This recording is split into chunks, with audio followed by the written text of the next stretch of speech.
And we're live. I always forget to get this centered. Where did my other piece of tape go? Oh, there it is.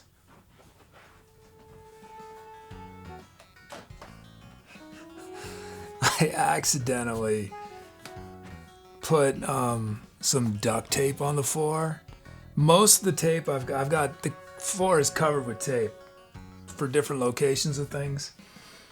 But it's all painter's tape, except I accidentally put a few things of duct tape. And man, don't put duct tape on carpet, okay? Anyway, we're live from Color Soup. As named by Muty, let's see who's here. Thankonomics is here. Calvin is here. Rowdy Sugar, Mr. Robert, Wow, Soda, Mwahaha. Muty's here. Douglas Filmer, Rosen, Tubi, to be or not to be or not to be. Pierre is here. Socks is here. GD Bill, Brooms, Arlos and the Amazing Pants, Spookier Staffy, Dual Electric Boo, Tiger and Neighborhood Watch. Welcome everyone. And Iros with a 28-month sub. Thank you, Iros.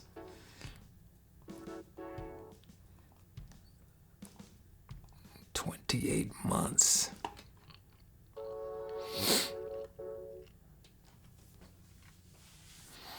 So you know what I ended up doing to the duct tape?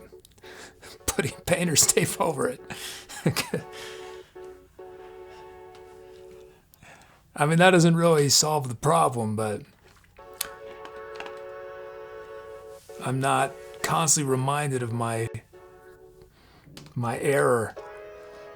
And it was not pleasant standing on the duct tape.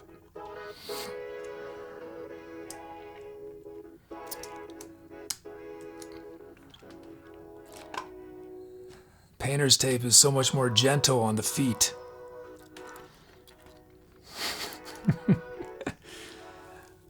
I mean, at some point I have to figure out how to get it off. Or pay for the carpet to be replaced.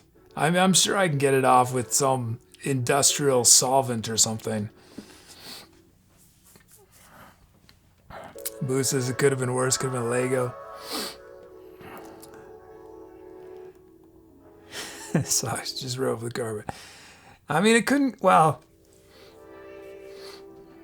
yeah, I doubt it costs that much to replace the carpet, but man, the thought of taking everything out of here. No, I'm sure it's three pieces. And I don't know how I made the mistake. I mean, I have bacon duct tape. It's bacon. I'm not kidding. It's bacon duct tape.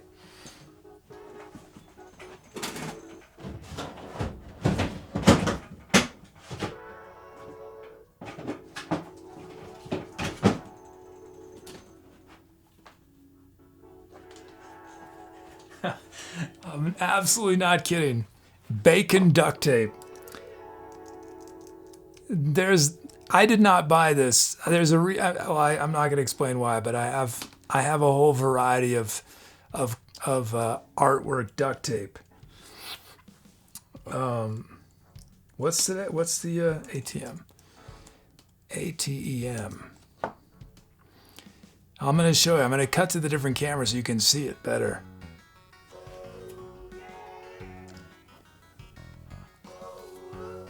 Can you see that? Sort of out of focus, but anyway, and it says bacon on it. But I don't know. I mean, it's a similar color to it's blue. My painter's tape is blue.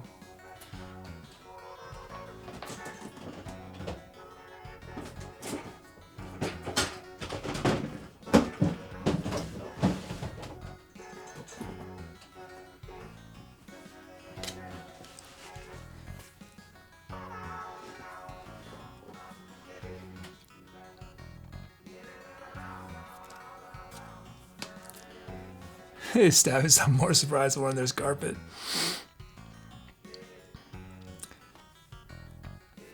The Oakland studio had carpet too. That carpet was nasty though. It was nasty when I arrived, and it was even worse when I left.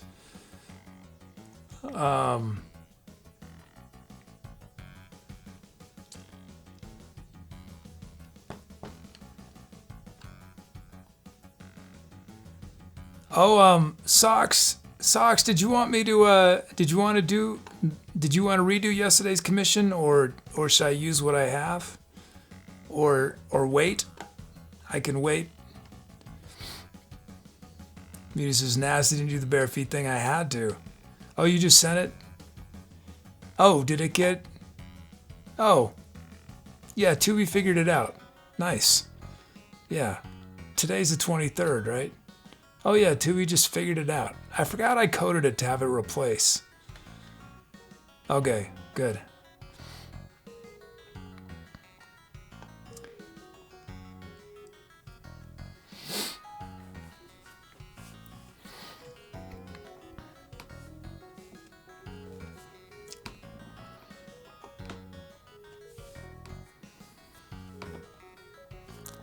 Someday I'm gonna build a studio and the budget will be $10,000 and $10,001, and 10,000 of the dollars will go for air conditioning. Just so I can finally do a show that is temperature controlled. And you'll never hear me complain about it again.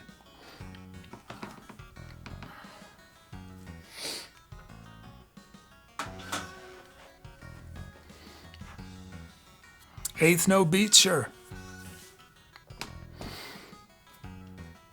I started using I stopped, but I started using the humidifier again, because it's so, it's at 18%, 15% sometimes in here. And that's not good, I guess. It's not healthy to have it that dry. The problem is you turn on the humidifier and then it makes the fact that it's 80 degrees in here feel even hotter. It's only 79. Oh, why am I saying 80? I'll take that 1 degree.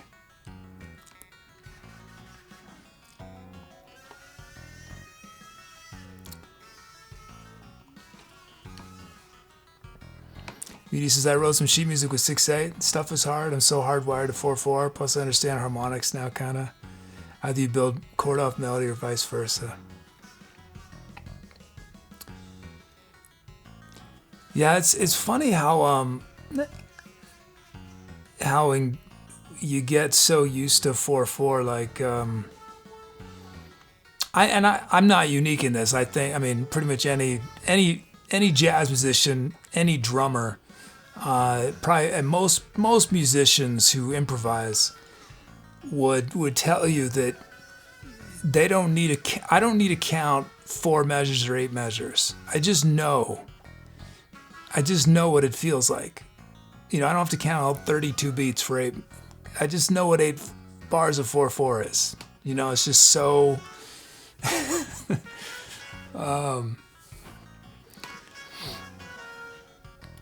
Because it's not only 4/4 that's ubiquitous across almost all modern popular music. It's also groupings of 2s, 4s, 8s, 16s, 32s.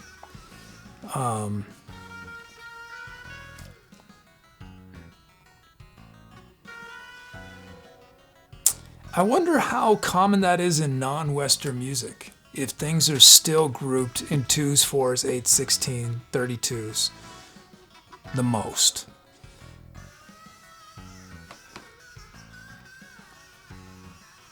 Does anyone know that? Like traditional Indian music, is it going to be, even if it's in a weird time signature, not, relative to what we're used to in the West, are things still grouped in 2s, 4s, and 8s? 16s?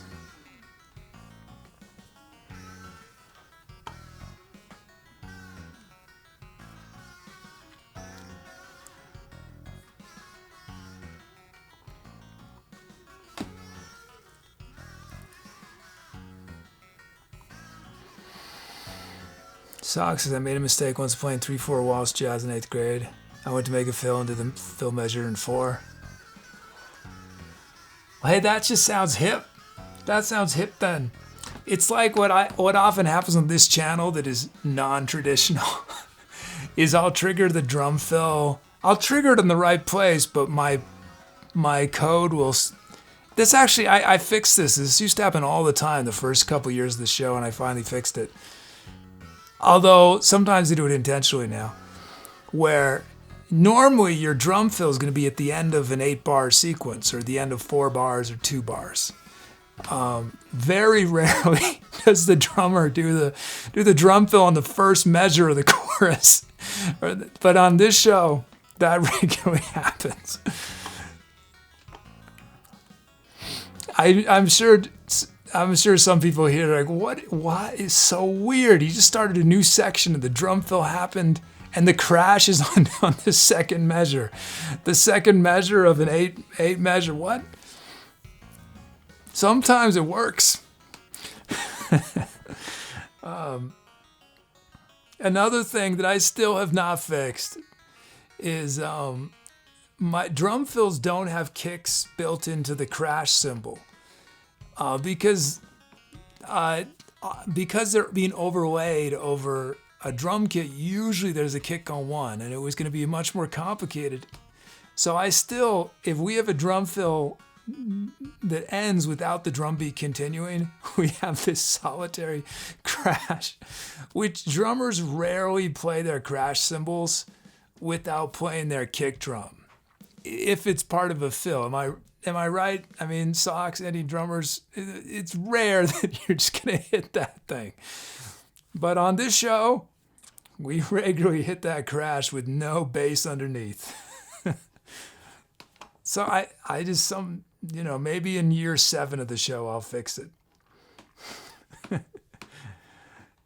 And the reason is because high cymbals are very it's trebly, right? And you want the kick, you want this sort of physical sensation to accompany the treble intensity of the crash cymbal. Except if you got a sizzle, yeah. I mean, I think sometimes, drummers will use their crash in the middle of a beat or as part of an extended thing that they're using on the crash, right?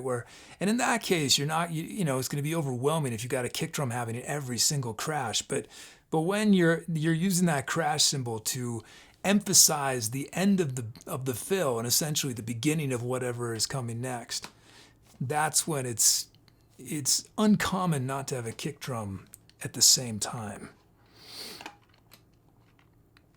Here we are on the show, revolutionizing the drums. Another thing, I've talked about this before, another thing that is very, very uncommon is the nature of our hi-hat patterns. Most drummers, most of the time, are doing a steady hi-hat pattern. There's very little. They're going to do their syncopation, their kick and their snare, not in their hi-hat. But on this show, we get syncopated hi-hats all the time. That's the drum generator. And often, it makes for interesting rhythmic things. It often means that our drums don't groove as much as they would if the beat was simpler, which is often why I will build another beat sometimes when we're doing more dancey stuff. So we'll eventually end up on a much simpler beat once the song really gets going. Okay.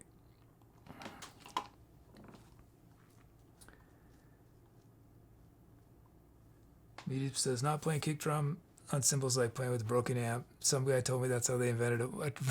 No fixing, we used to have to, yeah.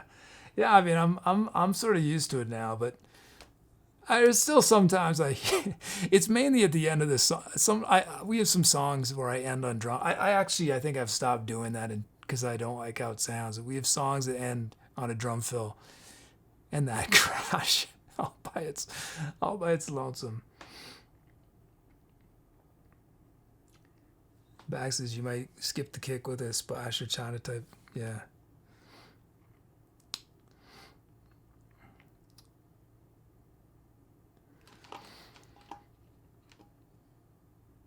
I've got lots of ideas to really take the drum generator to level 2, but no time. So yeah, year 7.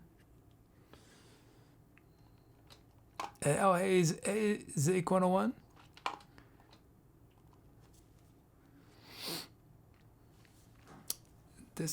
year 4 is all about Project X. And I have a feeling that year 5 will be mostly about Project X too. Let's see. Which involves 3 cows.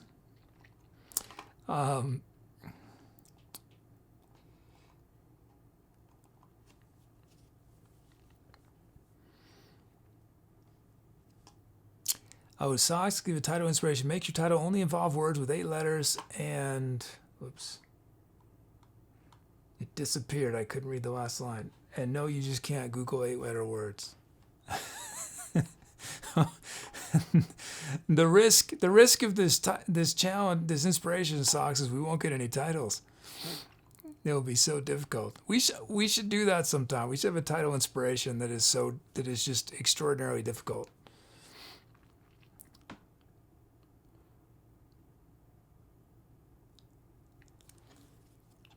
When we have like 10,000 people watching, so that we're guaranteed still having some titles.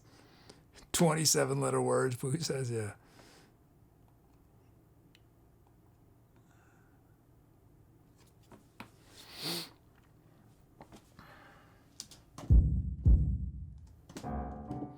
Okay. Melody. A5 Dorn, and the melody seed is 8.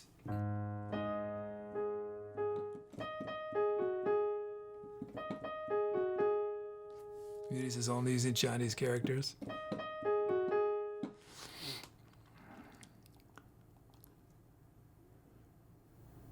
Drum kit, 0 excuses.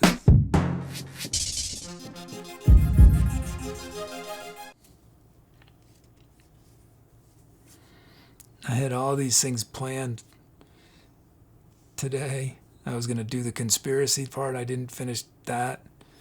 I was going to add some drum kits somehow, either for unlocks or something. I don't remember exactly how I was going to do it, but then I had some technical problems this morning. One related to Project X, and then one related to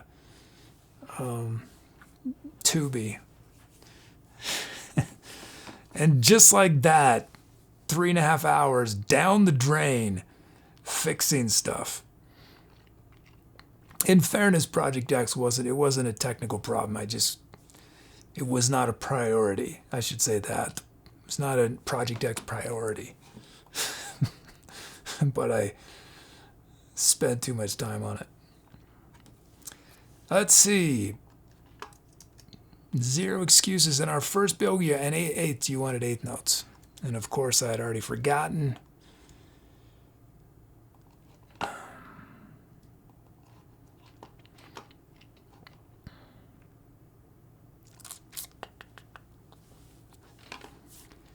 Media says you should really use a project name to tell short snippets of a long story. You could train the arc that way. Yeah.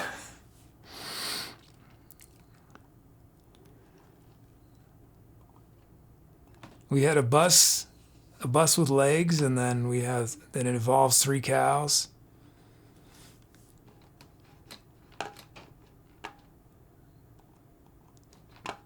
Okay, first up, A, B, A, B, A.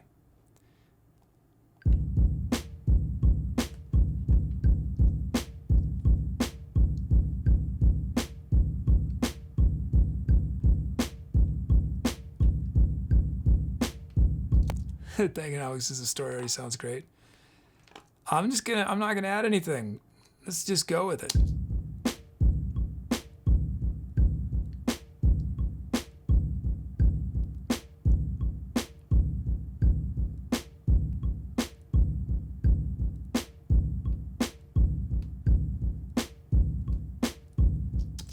I could listen to that all day. And then A, B, C, A, C, A.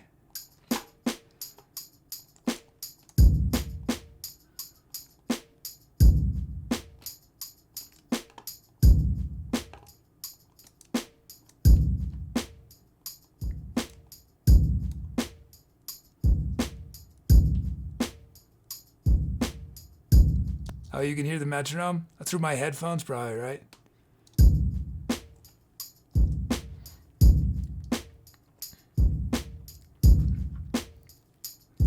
That's scary. That's how loud my headphones are. They're actually, I don't think they're that loud. I need to get, how do you figure out if you're playing your headphones too loud?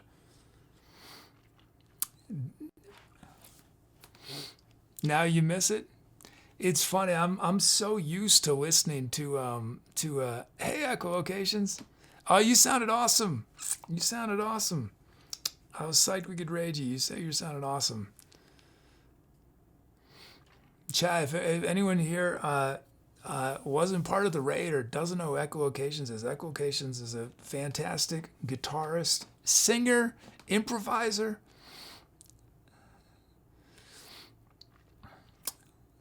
One of my fellow improvisers on Twitch. We're a small crew, but we're loud. Maybe loud's not the right. We're devoted. We're devoted to doing the inaccessible. Okay.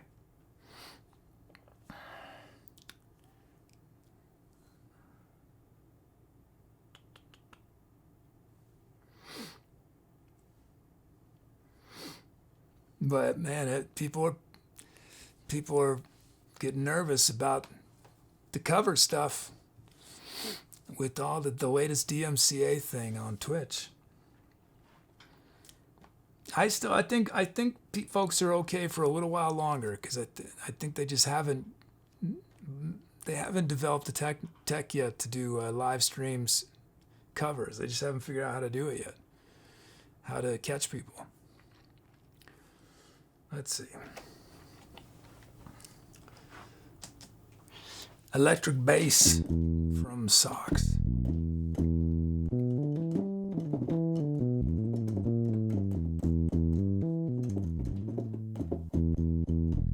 Because I feel like Twitch is going to wait till they're forced to court, then they'll apologize and they'll update policy. Yeah. I think it's the amount of money involved in the music category is so little compared to the 4 million, streamers on Twitch who are using copyrighted background music. So that's what they're going after first.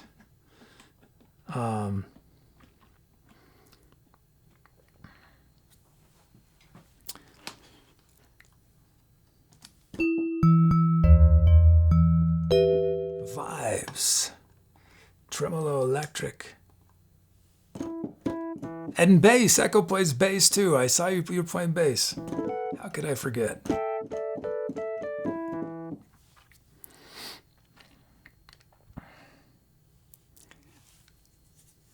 Echo says, deep rabbit hole though, we have a strong enough foundation to weather a storm.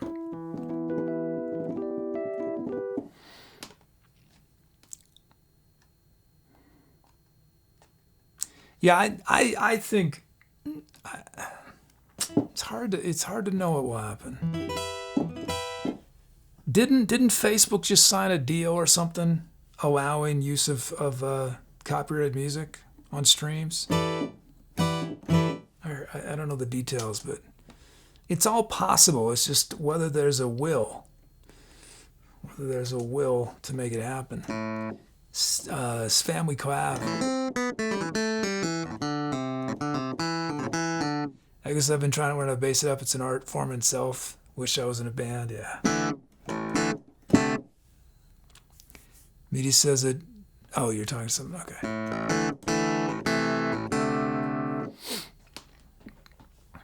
That's not steel string acoustic. It's just an update. There it is. Family collab, and then we got 80s hair attack.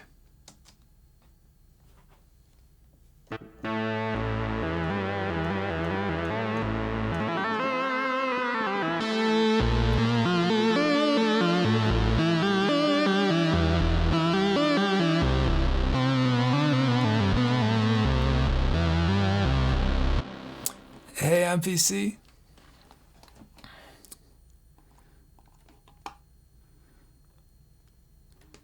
Look at this. We're going to easily beat the hour. There's a number of times in the past where I think I've voiced things about Twitch copyright issue on there's a Discord server for music streamers. But the last year I'm just not going to say anything at all. It's pointless.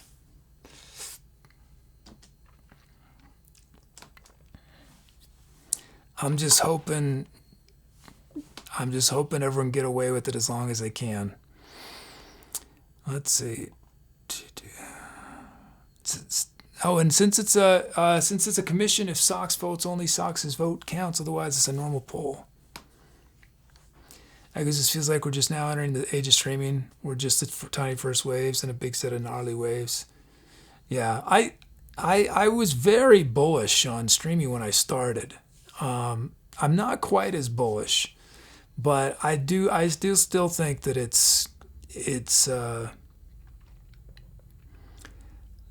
it'll get a lot bigger, but it's just taking a lot longer than I thought it would. But you're seeing it, more and more platforms are adding it. I've been exploring this, not entirely by choice, but I guess by choice. I've been exploring the TikTok universe, and TikTok people can stream on TikTok.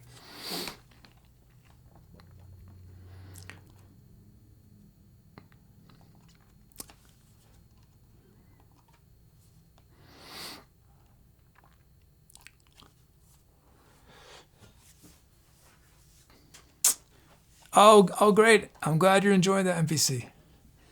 Yeah.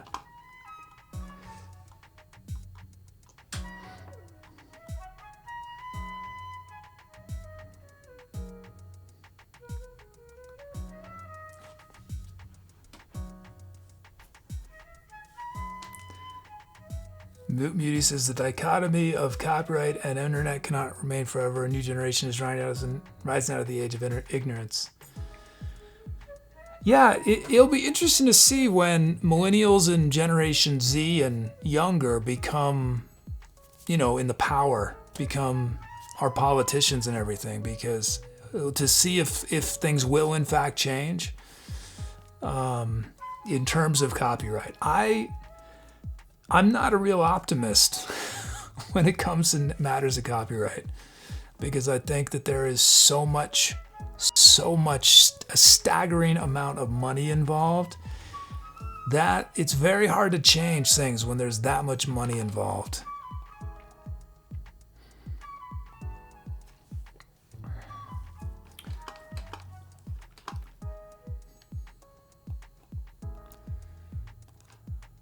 But I hope I'm wrong. Oh, and hey to Parado Agata. Den Rio's here. Vermin. I know everyone's thinking I'm not going to beat the hour today.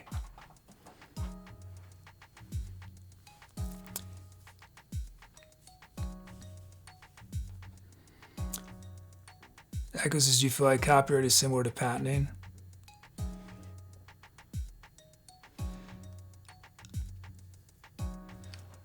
My thing, I'm not gonna go on a big rant, but I am a passionate moderate. I'm not a moderate about almost anything, but I'm a passionate moderate about copyright. I think that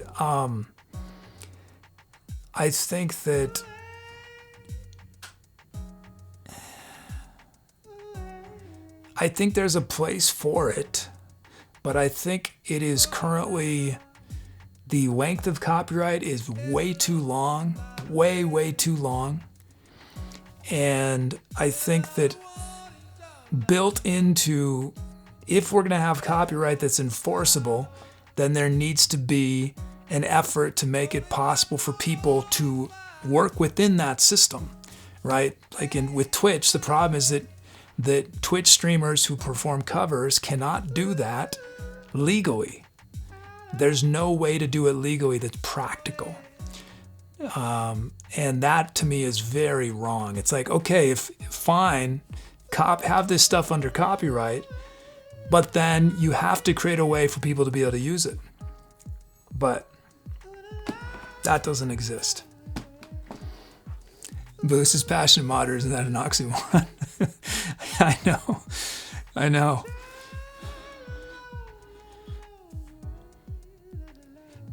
But if I were forced to go in one direction, I would go in the free culture direction. If I was forced, I would always go in that direction rather than the other direction.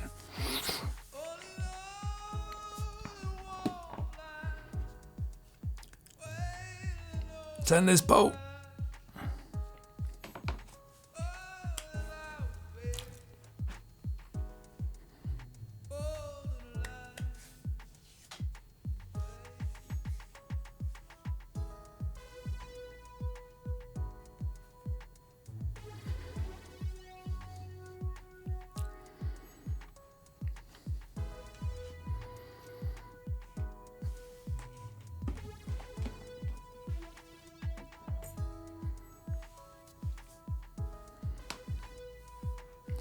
He says, what if you get $1 million for a song of yours, but it has to be copyrighted? I mean, technically, all my music is copyrighted. I mean, it's automatically copyrighted. So in the past, you had to put a copyright symbol on, if you had a movie, you had to hit in the opening credits. But that's no longer the case. If you make something, it's automatically copyrighted. So sure, I'll take my $1 million because it's automatically copyrighted. It's automatically copyrighted.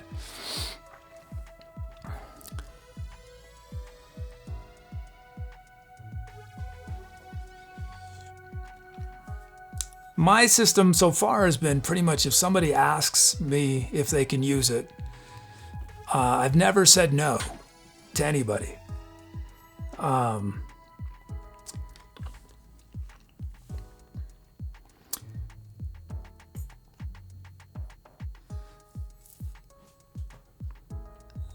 But I would not be very happy if like, for example, McDonald's started using some of my music without compensating me. I wouldn't be happy about that.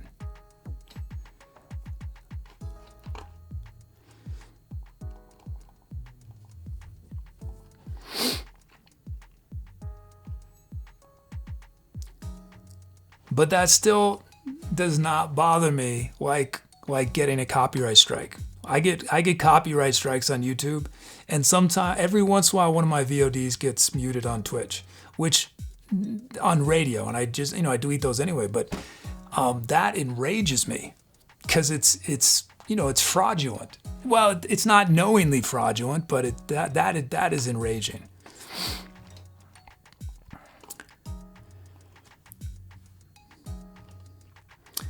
Let's see. Are you using it on stream, Pierre? Awesome.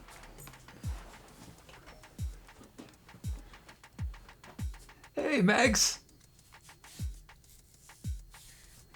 Zeke says, was there a group that copyrighted a terabyte of music for the sole purpose of allowing that music to be used freely? I think I heard about that. Yeah, didn't they use a computer algorithm to just generate every possible melody or something?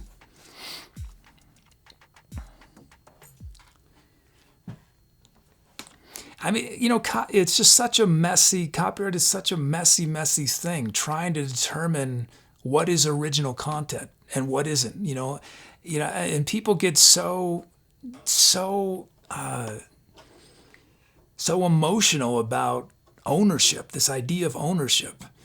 Comedians freaking out about joke thieves and all that. And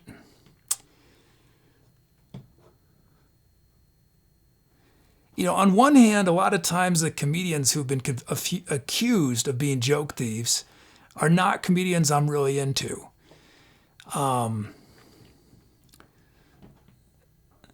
I'm sure sometimes they did in fact just take someone's, but it's also very possible for two people to come up with very similar things without ever having seen what the other person did. It's a really complicated. It's just not an objective. It's not objective most of the time. I mean, maybe if you literally have a video, you film the person saying, "I'm now going to steal this song. I'm going to copy it exactly." But usually it's a lot messier. Okay, we're going to beat the hour. I know it seems like I'm about to go off on an hour-long rant, but I'm not. I'm going to play music. Oh, but I forgot to turn on this.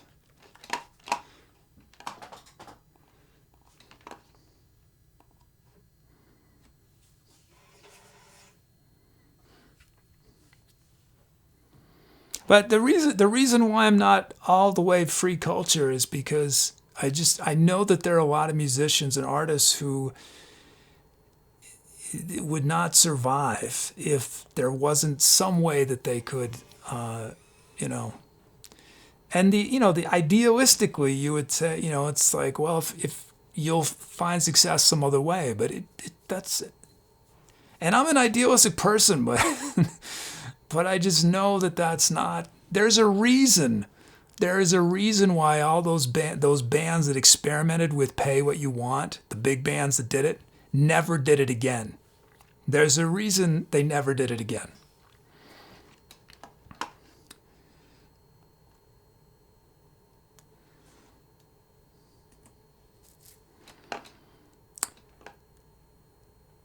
Hair attack. Okay, here we go.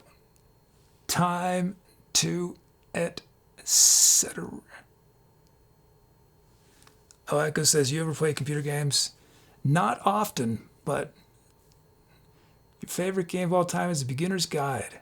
I'll write it down. Yeah, I'll look it up. Beginner's guide. It changed the way I think about what I do.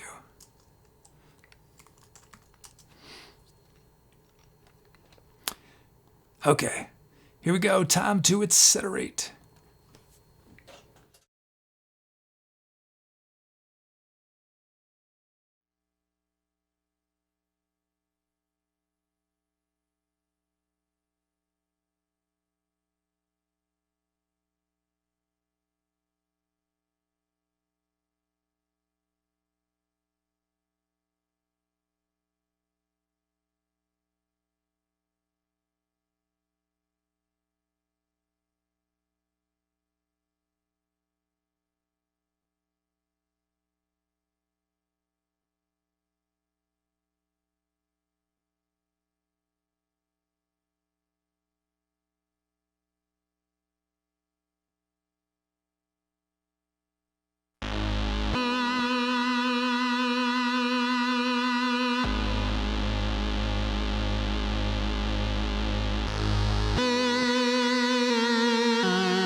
stepdaughter dancing on the wafers.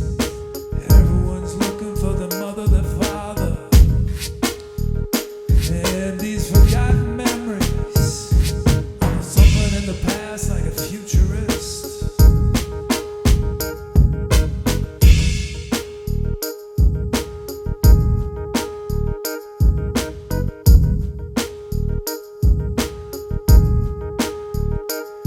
I got a delicate decision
Hi, if this is your first time watching, welcome. I'm the SETLIST.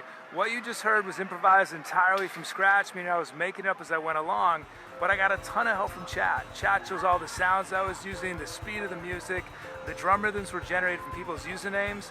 So if you want to get involved, the easiest way to do that right away is type !drums in chat for a chance to be a drum rhythm on an upcoming song. But that's only the beginning. There's many different ways to participate and share your creativity. You can help name all the songs we created in the show. You can help write the script of our channel's bot. We have fun community projects on our Discord. So it might seem a little overwhelming at first. We got a lot going on, but if you stick around, you have it all figured out super fast. So welcome to the Etceterati. So it took me a while, but I've finally jumped on the social media bandwagon. You'll find me on some new up-and-coming platforms like Friendster and MySpace. I just created a new Vine account. I post highlights from the show on there, old songs, poetry recitations, behind-the-scene photos, content like this.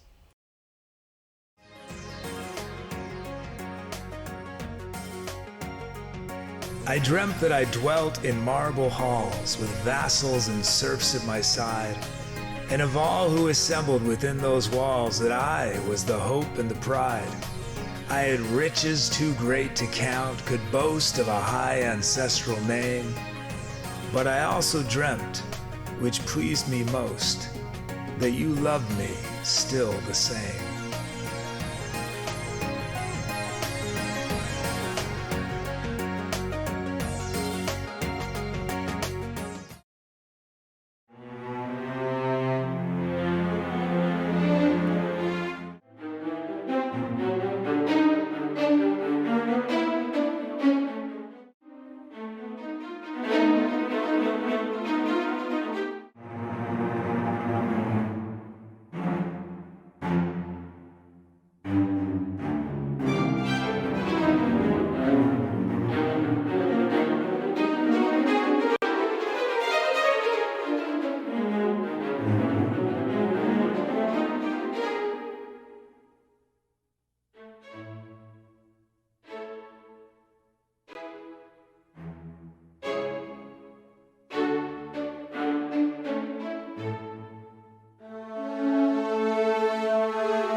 Thank you for those kelps.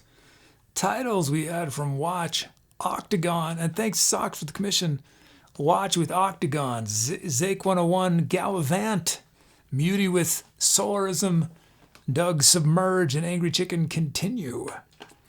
I used a bunch of titles as lyric inspiration. Doug with Particle Progress, Rose and Forgotten Memories, Spookier Staffy Consider Computer, and then Staffy Daylight Daughter, and Delicate Decision, and Maximize Personal Optimism, and Watch with Futurist.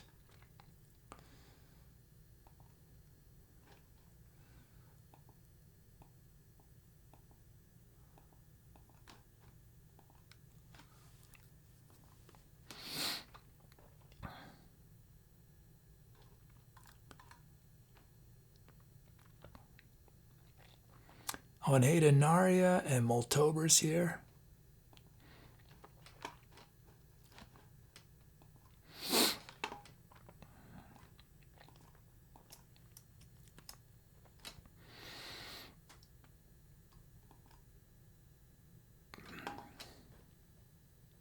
Some other titles, echolocations with All of a Sudden I Was Spiraling Upwards. Calvin with Encryption Dance, Moltober Signatures in Time, Father 5 Frontier Messages, MPC 190 Nothing About Xylophones, Dan Rio All Ones and Zeros Considered, Pierre with 80s Yearbook, Iros with Sinister, Boo Counting Crocodiles. So I was like, wait, is that the 90s band?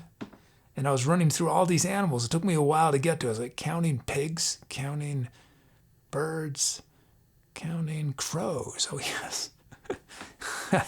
I really had to go through several animals to remember.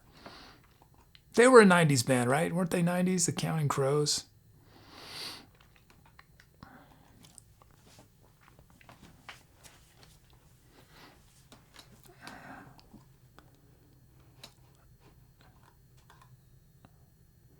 Oh, a few more Say My Names from Tubi since yesterday. Bruiser Oglethorpe. Wait, did I say? Oh, yeah, only a couple actually. Cthulhu Jazz Hands. Cthulhu Jazz Hands. It doesn't actually say that. It to be made up a word, but it looks very similar to Cthulhu. It says Shfu. It's CHFU. What? They were a 90s band? Yeah. Echo, what kind of stuff when you were when you first were playing music, did you sort of what kind of stuff were you doing? Like when did you start playing guitar in high school, or when did you start playing guitar? Oh, it's Cthulhu. Cthulhu, yeah, shows what I know.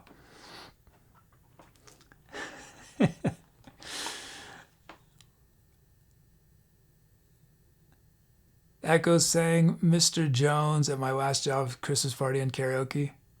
Mr. Oh, that's so. I was thinking, I was like, Mr. Jones. And then I was like, wait, that's a jazz song. No, that's Have You Met Miss Jones? Oh, yeah, that's their big hit, isn't it? Is it Have You Met Miss Jones?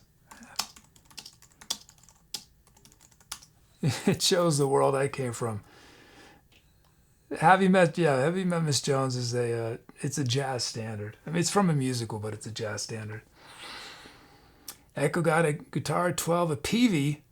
I played Jimi Hendrix covers in high school talent show in our band Southern Fruit Halls.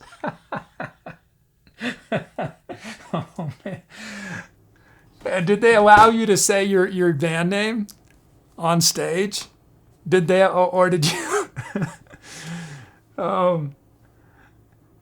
Did the principal stand up? Next up, we have.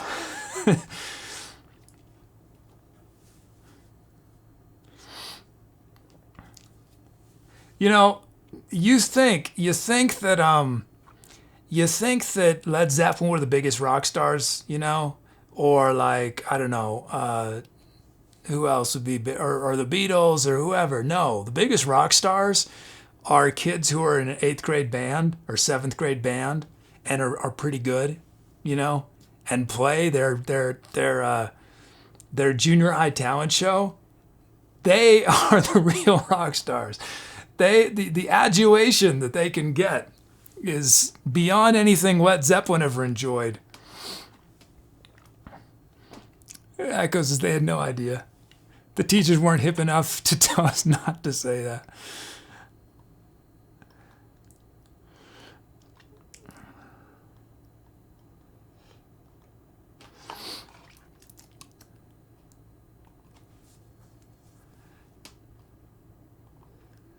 I was not in a rock band in junior high. I was in the band playing the trombone. Trombone players in the junior high band are not treated like rock stars. For the record. Trombone players will never be treated like rock stars. Even if they're in the biggest rock band in the world. Oh, that's a trombone player. Let's see.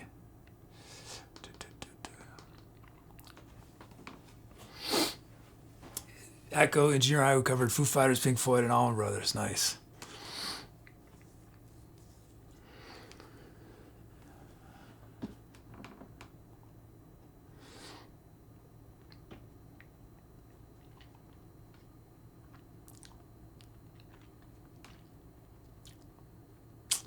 We're doing Multobers commission.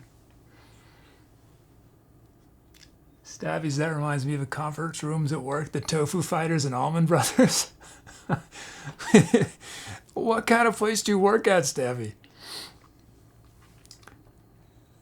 Sounds like they have fun relative to many jobs. Or is it all a con? Is that the kind of thing where it's actually really strict and formal except for the conference room names? Okay, let's end this poll.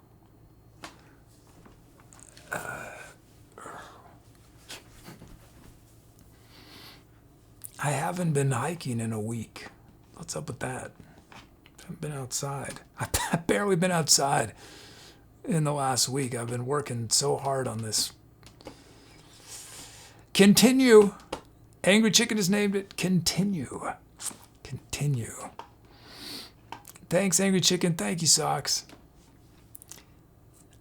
We got Moltober's first instrument coming up, and Moltober's 5th mode and 10th BPM. Echo says, at some point I started practicing a new kind of way. Little did I know I was practicing the art of improv, and now I want nothing else. But right here and right now when I play, it's still composition. It's just very fast and keeps me on the edge of my seat.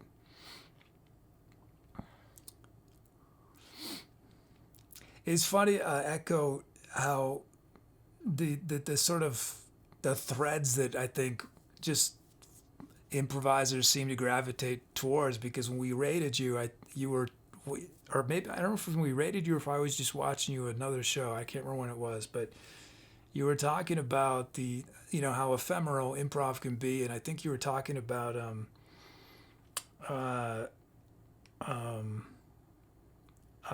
painting on the ground with water or something. I can't remember exactly how you worded it, but it's something I've talked about also, that exact image, because I had this experience when I went to China, and there was this old man in this park, and he had this water tank on his back. I've never seen this anywhere else. I'm sure it's a thing, but I'd never seen it before. And it was in Beijing, and it was 80, 90 degrees. It was in the summer. It was incredibly hot. And he had this water tank on his back and this little tube, and there was a little trigger on it. And he was just drawing. I saw him draw this enormous horse that was probably, I don't know, maybe 20 feet wide on the pavement of this park. And by the time he had finished it, it was already, half of it had disappeared, It was this thing, this art that would last at most, maybe a minute or two, and then it was gone. And I felt such a kinship to this guy. Let's see.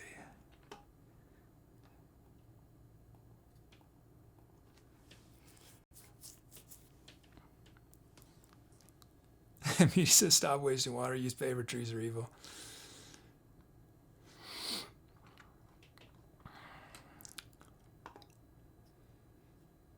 Oh, Sleepy Scott. Hey, Sleepy Scott. 21-month sub says, I can drink legally now.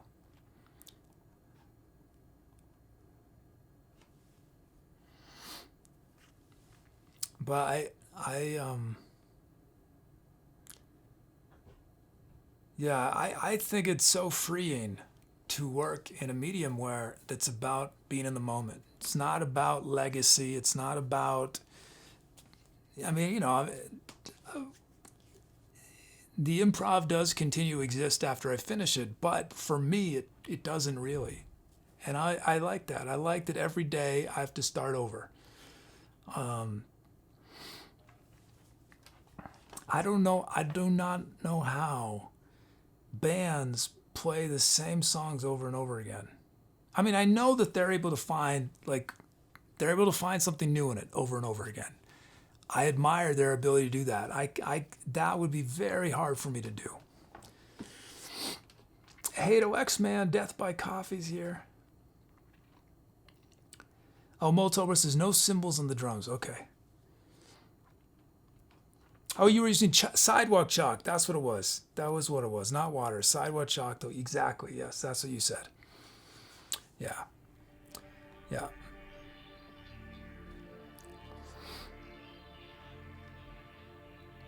Echo says, is that art worth any less or more because it's temporal? Something I think about often. It's there for its time and place, and then it's gone, much like we are. Because I know that I'll never be as good at composing over longer periods, but there's just something about it that I can't escape from, identify with in a subconscious way. With composing or with improv, you mean?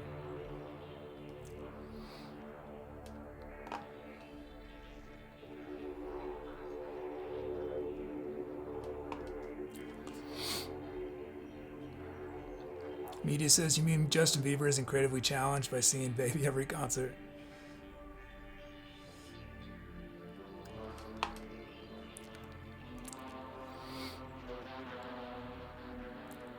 Yeah, I mean, that's even harder, man. A band like, a lot of rock bands, they're gonna do a different set most nights, unless they have some massive production, light shows and all that stuff, and then they got to do the same show every night, same order. Maybe they'll do a different encore. Well, no, they're gonna always do the same encore.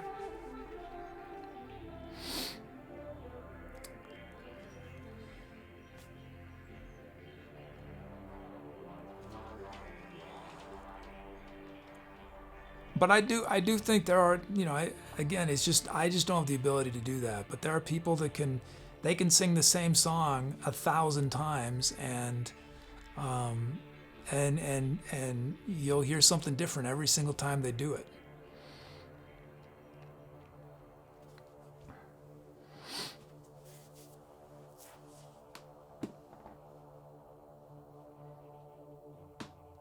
Because with improv, it's so fast, it can never be as tactful as a piece that is composed without time constraints. There's no real reiteration till perfection. Right, and so for me, improv is inherently perfect. The only way it is not perfect is if, as the creator of the improv, you are constantly, you're so self-conscious in what you're doing that you're getting in the way of that spontaneity and freedom. But if you're just accept and just go with it, be in the moment, then I think perfection is possible in improv. I don't think perfection is possible in composed music, because we're always, I think it can be perceived as perfect by an outsider, but I think almost no artist, if they are 100% honest, will ever say that a single thing they've created is perfect, even if everyone else in the world thinks it is, except for improv. Now, will I look at it afterwards and say it's perfect? No, I'll say it's rubbish, but it's perfect as you're doing it.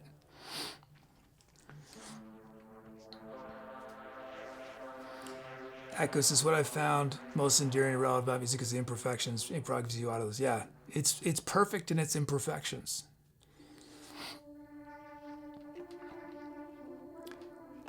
I was thinking about this the other day. I think that it would be easier.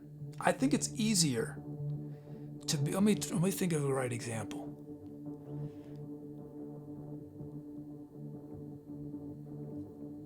Who's an incredibly technical musician? Incredibly technical musician.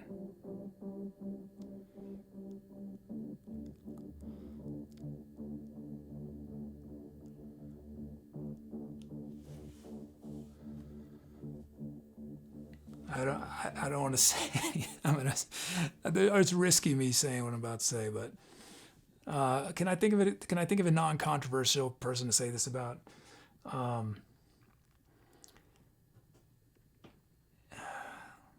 Who's a virtuoso? I don't mind. It's not a critique. I mean, I could say this about almost anybody. Okay, I'll say it this way. It is easier to be perfect than to be perfectly imperfect. And it is easier to be a virtuoso musician, technically, than it is to be a non-virtuoso musician that somehow is Like, you know, for me, I've talked about this before. This idea of perfectly imperfect. Like someone like singers. You know, here's singers that are perfectly imperfect. You know, Neil Young, Perry Farrell, Jerry Garcia, Astrid Gilberto. These are people that do not have very trained voices. Their voices are very, quote, flawed. Their voices are often out of tune or they're unconventional. It is so much harder to be that than to be Pavarotti or to be you know, any technical singer, because you can train and train and train and get that technique, but finding perfect imperfection is very difficult, very, very, very difficult. It's the only thing that I sort of think is almost magical. I don't really. Let's see. Where's my next song? 4890. Oh, it didn't make it. New Ableton.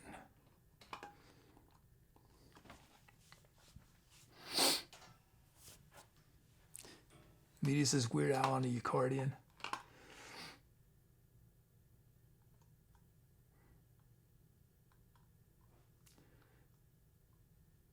Who's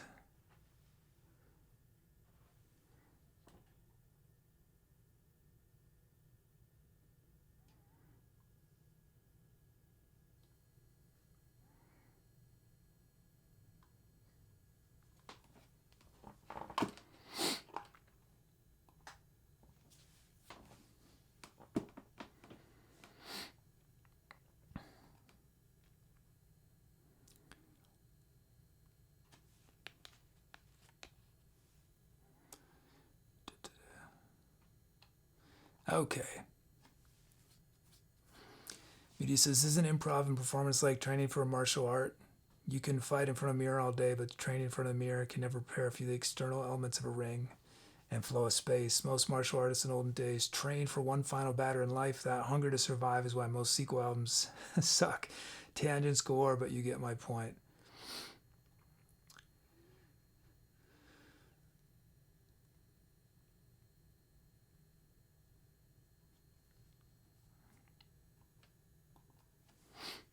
Well, I think with improv, you know, my thing about improv is that I think improv in many ways is digital. You either can do it or you can't. But it's not something that, I don't mean that you, I don't mean that some people can and some people can't. I mean that there's a one moment that you can't do it and then something clicks and you can. Now that doesn't mean you always can once you've learned how, but for me, what makes an improviser successful, I don't mean monetarily, but I mean successful in that people listening are inspired or enjoyed or moved or whatever, is when the improviser lets go and is there. That is more important than anything else. Because to me, what improvisation it does for other people, for listeners, is it gives all of us, when we hear it, a taste for freedom and a chance to feel free. And so an improviser who is so tied up in their technical technique or very self-conscious about, are people going to like what I'm doing, they are not free as they're improvising. Even if on paper what they're doing might be impressive, the sound of freedom requires some feeling of freedom inside of yourself to express it. And I think too often people are caught up in all the other stuff. But if you're able to really let go, your audience is, you're going to be able to, you're going to communicate something.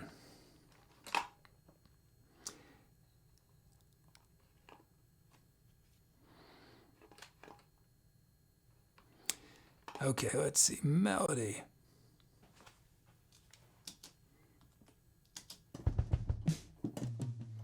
That's our drums. Underground, overground, or an E mixolydian.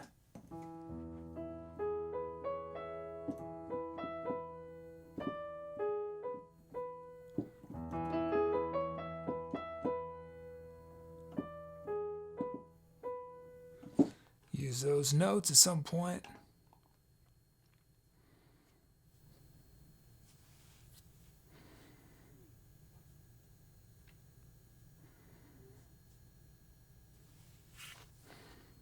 But I bet if we were to really look at which songs over in general get the most favorites, I'm willing to bet that it's generally one for two reasons. The ones that get the most. One is that I've gone to a very high energy state in the course of creating the music. Or two, something happens that's really unexpected. And both of those things are about getting out of our comfort zone, right?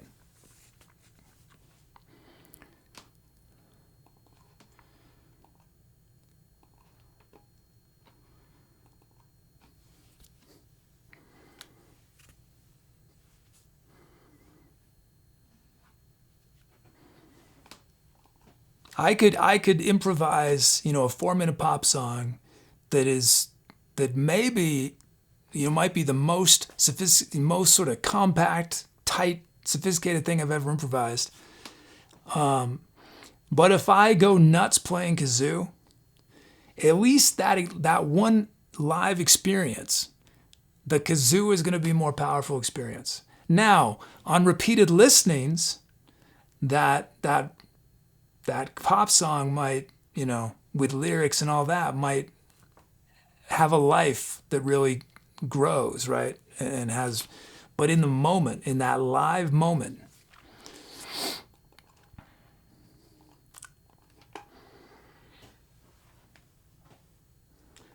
okay, our drums, scientific.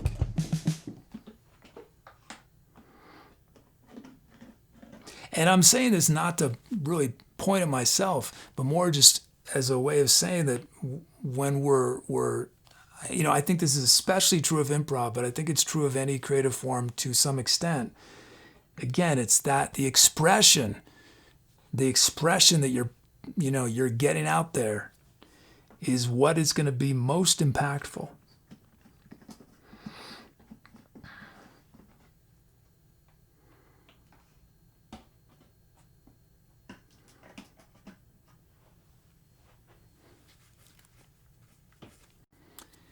Echo says, do you think dissatisfaction can be a healthy emotion in terms of creativity?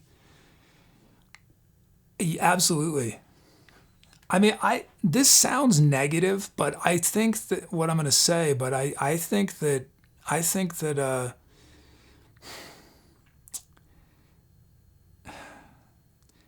don't mean for this to sound negative, but it's going to sound sort of negative. I think that the creative impulse at its root is a kind of dissatisfaction.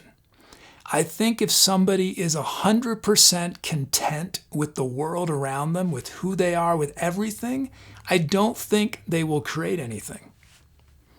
Now, not being content doesn't mean that you're unhappy. It often does, but it doesn't necessarily mean you're unhappy. You might just look out into the world and say, you know what? I think it would be awesome if there was a vase of flowers over there, and I'm going to make that happen, right? But if you just look out into the world and you say everything's perfect, why create anything? There's that there's like, well, it's perfect, but it could be more perfect. But that's not necessarily the motivation. I'm just saying like that, but I think so, yes, I would say that dissatisfaction, absolutely. But it's not a dissatisfaction that means unhappy. It's a dissatisfaction of saying that the world can be added to. The world is not static. The world is not, I'm not going to be satisfied if nothing ever happens again. I want new things to happen.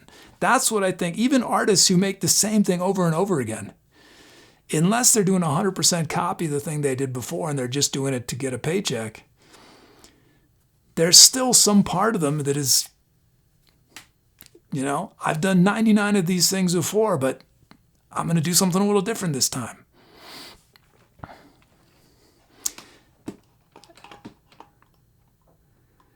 Echo says, I told my wife I'm so thankful I'm never fully satisfied with what I do. This dissatisfaction keeps me pushing and growing. If I was 100% satisfied, I would stop playing. I feel exactly the same. Exactly. If I ever think I've done something that's perfect, then I'm going to do something. I'm going to stop doing music. I'm going to do something else. I'm not worried that will ever happen, but but when I was younger, I that's what I was aspiring towards. I thought I wanted to make something I thought was great, and I was miserable. And I find the embrace that that's actually not really what I want. I just want to make. I want to keep making stuff.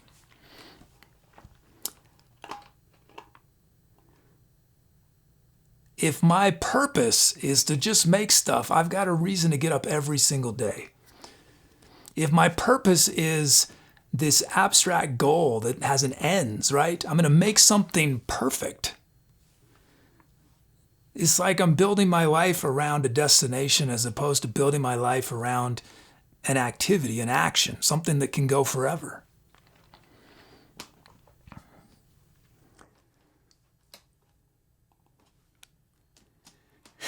I'm talking too much. No simples, please. Oh, yeah. I forgot already. No, I already forgot, Moles. Thanks for the 3 reminders. Okay, I'm gonna stop talking for a minute. Let's focus. So you want toms instead, maybe?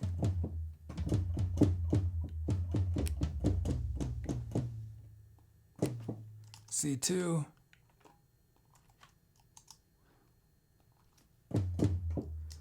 B2.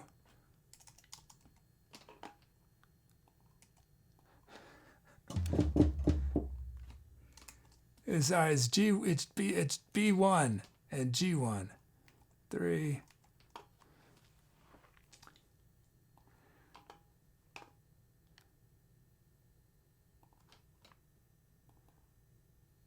Wait, it still made cymbals.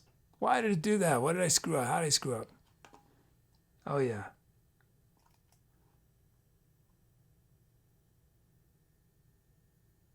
Oh, I see what I did. Ah, okay.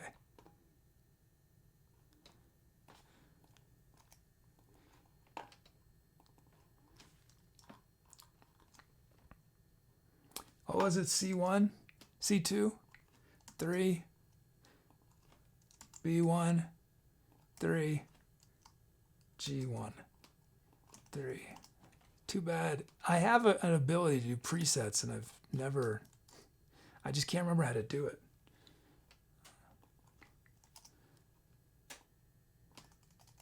Make it a lot easier to do this stuff. Okay.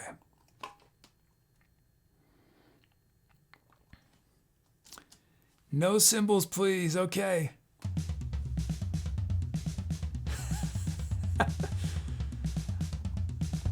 Okay, we're gonna add a kick. And do we not have any? Yeah, let's get a snare there. Now let's get some shape because it's too machine gunny.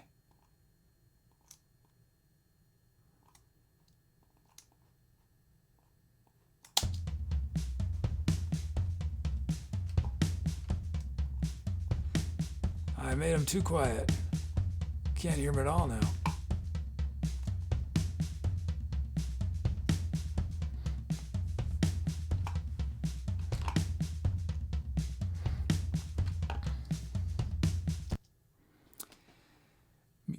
Echo says, how do you balance out self-satisfaction with viewer satisfaction? Which one do you prioritize as more valuable, if any?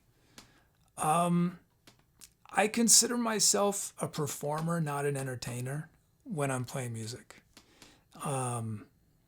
So there's very rare exceptions to that. I've done 5,000, almost 5,000 songs on Twitch, and there's probably, maybe 10 or 20 where that's not the case, where I've maybe prioritized something specific for viewers. But I view what I do as the most important thing is to be authentic to how I'm feeling and what I have to express today. And so, yeah. So ideally, there's a synergy, and what I have to express is there for view. Now, I will say that when I'm not playing music, when I'm talking, I'm a lot more aware of and try, not always when I talk too much, obviously, but thinking about, y'all.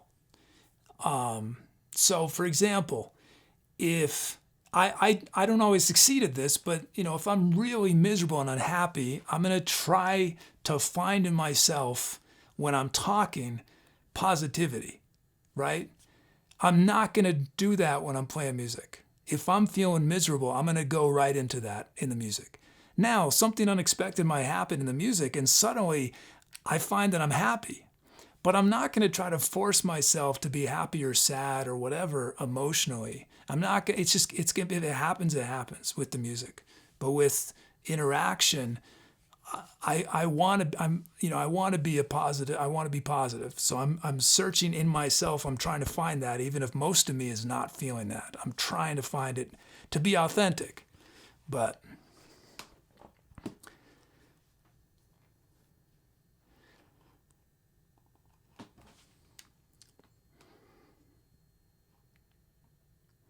and I should say, I don't mean it as a slight against that dichotomy of performer versus entertainer. I don't mean that as a slight against people who really do the other, because I think there's something meaningful about that. I mean, if someone goes to see Britney Spears, I don't know, some pop singer who does really, they're not going to see them turn into Leonard Cohen on stage. That, but I like to think that with, as an improviser, most people who are going to latch onto this show appreciate that the music is, that I'm going for authenticity all the time, and again, not that someone who's an entertainer is not authentic. It's that they're doing what I'm talking about when I'm talking, where you're really having to, sometimes you have to work really hard to find that happiness in yourself if you're playing happy, if you're, need to be happy. I think it's often hard for people to understand how celebrities who seem really happy might actually be really unhappy a lot of the time. It's like, how you seem so happy here, why are you unhappy there? And it's not necessarily that they're faking it. It's that they have found a way to dig down deep, dig through all of the misery and the unhappiness, and find that little piece of happiness or positivity or energy, and use that in whatever their medium is. But when they're done with that and they go home, it's a lot harder to grab that. So.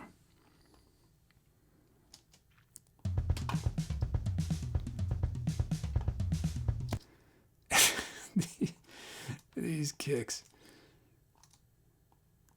Let's see.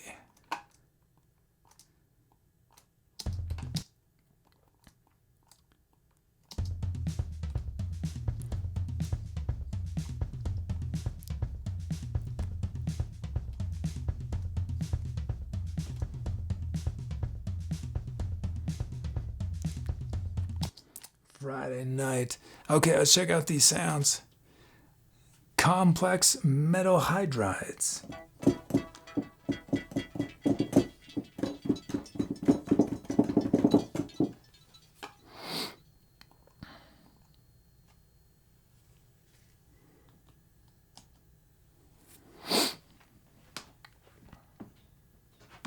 But I think there's as many reasons why people get into music and art as there are people, and there's not a right or a wrong reason.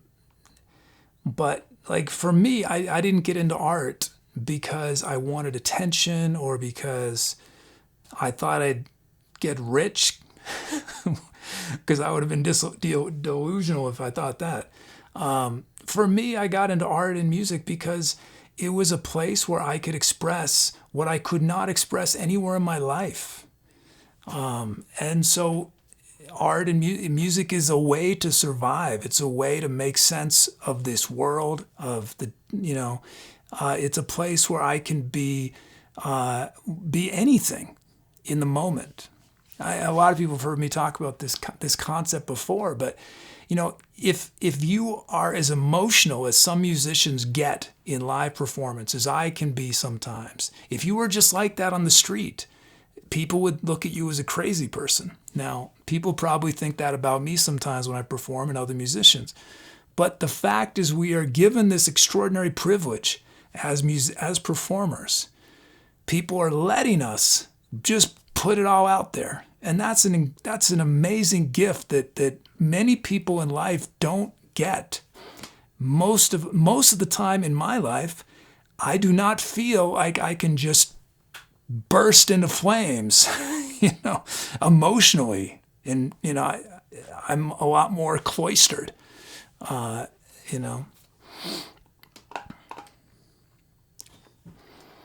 then years after inception, Media says, is that why you haven't done Crazy Train yet? The process of improv is juicier than composing. Well, there's a lot of reasons. One of the main reasons is time and limited energy. But yeah, composing takes production takes a very different kind of energy. Improv does not really take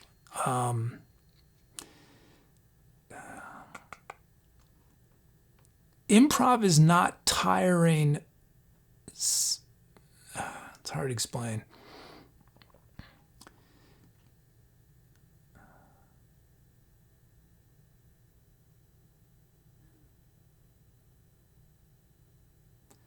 The beautiful thing about improv is sort of what echolocation was talking about. When I'm done with improv, I'm done, right? We're gonna do this song, and no matter what happens, in approximately 15 to 25 minutes, I will be done. And that's it. There's no going back to it. That's it. It has this natural delineation of what it is, of the time that goes into it, right? The amount of time that goes into the finished product and the time that goes into it are the same, right? If it takes me 15 minutes to make it, it takes 15 minutes to listen to it. With composition, it's this thing that you could spend the rest of your life on one song. You could spend 10,000 hours on one song. And so that's a much more cerebral process. And it's the cerebral side of it that is tiring and is challenging and frustrating. Because, on Crazy Train, I know my voice isn't in condition to really sing it the way I want. So I'm going to sing a take and I'm going to have the motion right, but I won't be happy with the performance. And then I'm going to do another take. And then before I know it, I've done 10 takes or something. And by then the emotion is all gone. And technically it's a little better, but now I hate it. I absolutely hate it. So but with improv, I don't have to deal with that because I do one take. And so all that matters is the emotion is there. Variable boson frequency.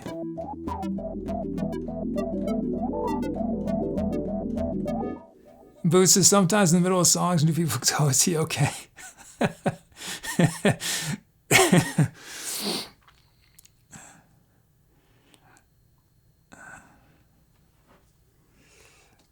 Evaporating neutronium. And then Heaven's Open.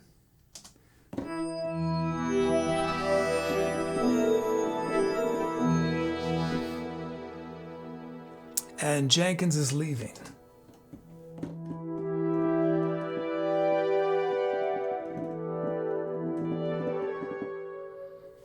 Meltober says improv is like role-playing, composition is like GMing.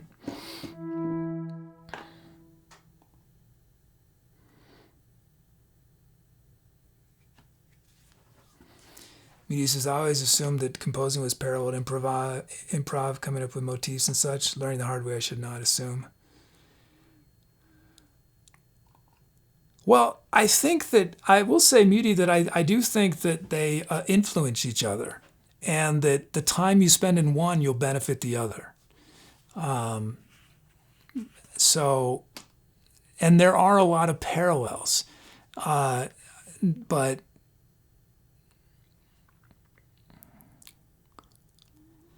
I think improv, the challenge is, well, they're both about acceptance, but they're about it's a different kind of acceptance.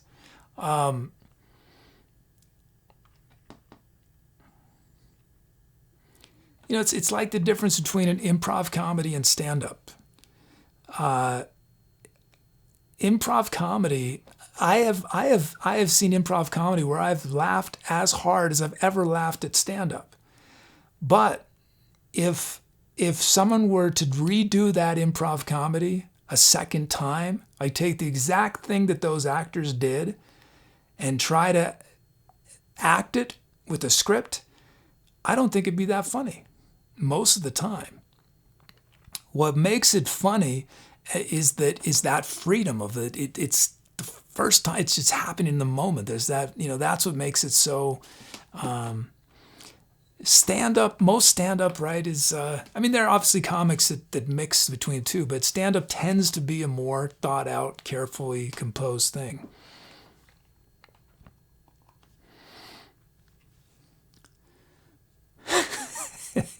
It said, Troll says, in the time elapsed since the last song, I've earned a master's degree in contemporary Mandarin literature from scratch.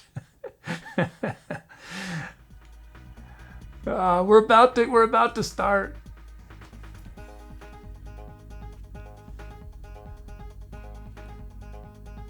Slayer, yeah, Slayer. That's our safe word.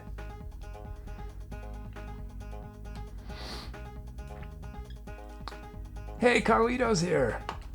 Hey, Carlito. Send this bolt.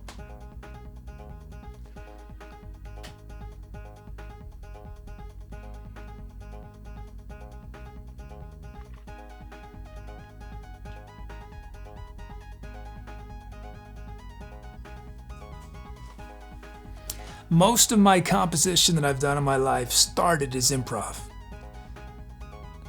And for me, the difficult part is that the improv always feels pure and true, but the improv is not enough for an entire song, right? Maybe I just improvise this idea for a chorus, and it's just, but then I have to compose the rest of the song, and the rest never feels as pure as that original improv. And now that's my problem, right? That's one of my challenges. I'm so addicted to the feeling of improv that the more cerebral composition is, it's work. It's hard work.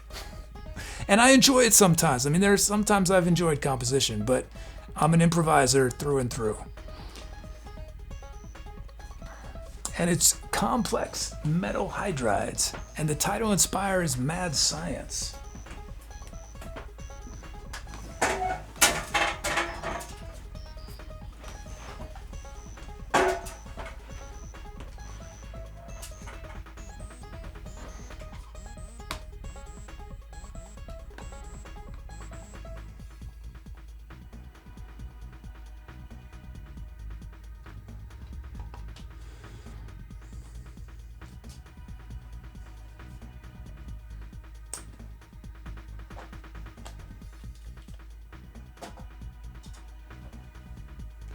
Okay, this is a music show. Sometimes.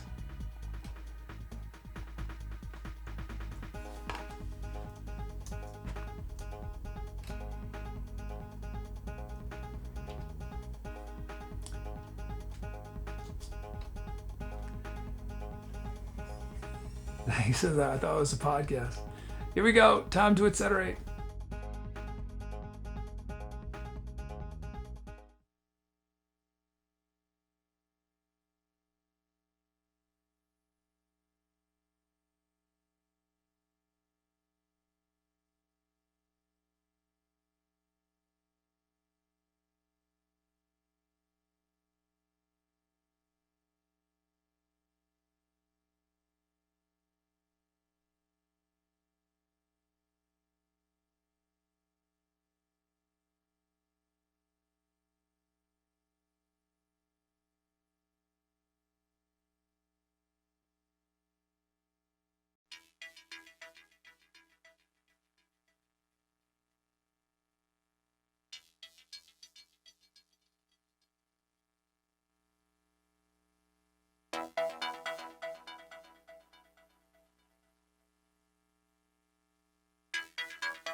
Hi, if you came in during the music and this is your first time watching, welcome. I'm the SETLIST. What you just heard was improvised music, meaning I was making it up from scratch as I went along. But I got a ton of help from chat. Chat chose the sounds I was using, the speed of the music, the drum beats and drum fills were generated from people's usernames. So if you want to get involved, the easiest way to do that right away is type !drums in chat for a chance to be a drum fill or a drum loop in one of the upcoming songs we do. But that's only beginning. There are many different musical things you can request, but you don't need any musical experience to participate. There are many ways to share your creativity. You can help name all the songs we do on the show. You can help write the script of our channel's bot. We do fun community projects on Discord. So it might seem a little overwhelming, I know, but if you stick around, take a leap of faith, you'll have everything figured out super fast. So welcome again, and I look forward to meeting you in chat. Our channel is a fiscally sponsored project of the nonprofit art services organization Fractured Atlas. Now, unfortunately, that doesn't mean they're just giving us money. But what it does mean is that since they are a 501(c), you can actually support our channel and it be tax deductible. If you're in the United States as an individual or a business, if you know how to deduct charitable contributions off your taxes, you can do the same and support us at the same time. Just go to the link in our support panel to Fractured Atlas, make your donation there. You must make your donation through Fractured Atlas for it to be tax deductible. So let me know if you have any questions. This is a fantastic way to support what we're doing here. I'm not only on the Twitch, I'm also on the Instagram, the Twitter, the Facebook, the YouTube, the Discord. Follow me there for more content like this.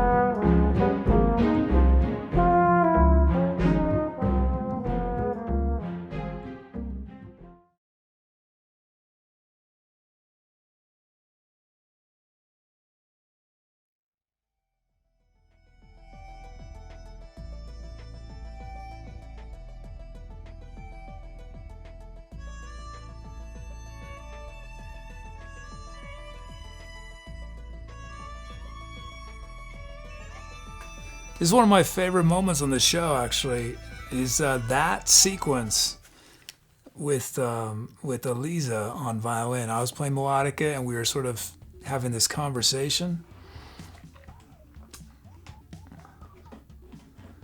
Let's see. Anyway, sorry. Thanks to Moltober for the commission. Let's see our titles. Staffy, we're all mad here. Rosen playing with plutonium. King Sid, human Q&A. Muty, litmus test dummies, and Doug, science of the rants.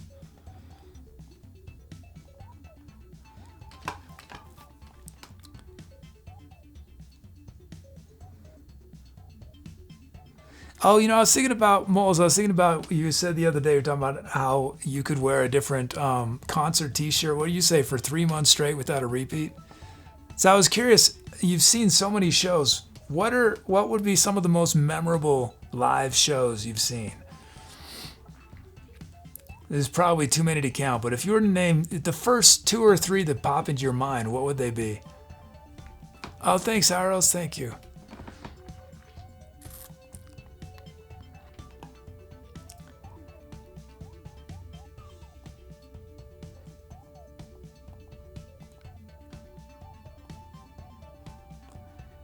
Oh, hey, the Spooky Chills is here. Elliot's here. RFCR. Fantastic Plastics are here. Let's get a shout out.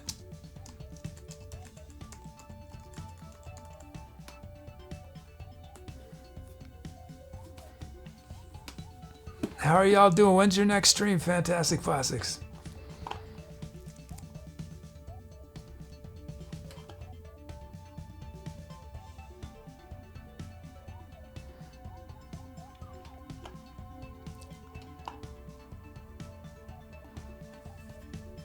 Some other titles from Soda, Port, Socks, Diabolic Hypothesis, Thankonomics, Bunsen Burners of Love, Zake 101, Frankenstein's Monster, Douglas Fillmore, Lab Code and Sequence, Echolocation's Words Build Worlds, Words Build Worlds, Moltober, Miss Spectrometer, Juden Rio, Here Here. Oh, and thank you so much. A 4-month sub from Fantastic Plastics, says ETCK. Thank you. Thank you.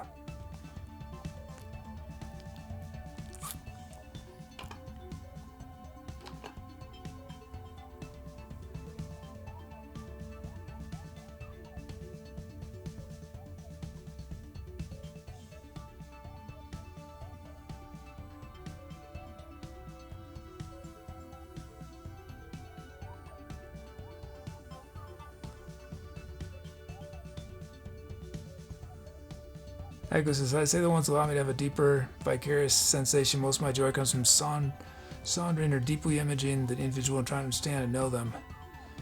When it's memorable to you, it is memorable to me.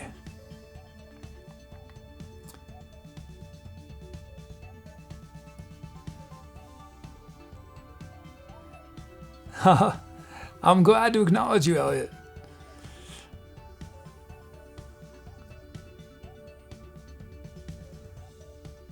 Moltover says, the challenge, I think most will be first. Dire Straits, my first concert ever. Front row at Alice Cooper on Halloween had a unique vibe. My first Winter Storm Festival, where I was blown away by a whole series of bands I'd never heard of.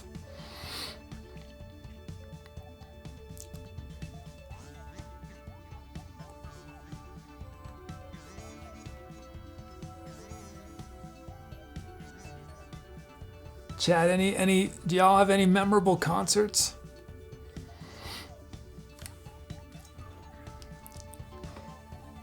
that you've seen?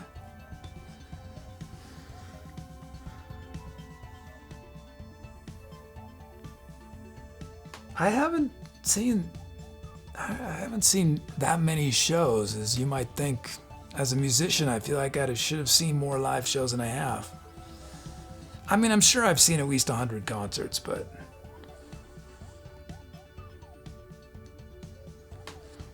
maybe more. Oh, I guess there was a period I was going to a lot of shows. Sneaky Bass got to see Tom Petty one of his last concerts. Oh, wow.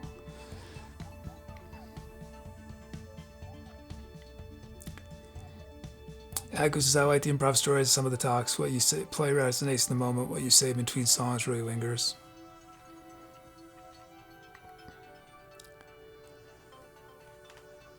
It's interesting. I think for storytelling is a very different experience than music for me. Because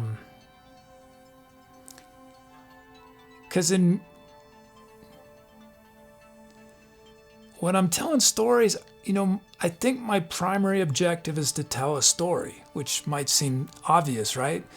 But with music, one of my objectives is to try to improvise something that feels like a song. That's certainly one of my objectives, but my primary objective is going to sound silly, sort of silly, I suppose. It's this word, I feel like it's it's too associated with sort of new age and stuff like that, which it's not just that, but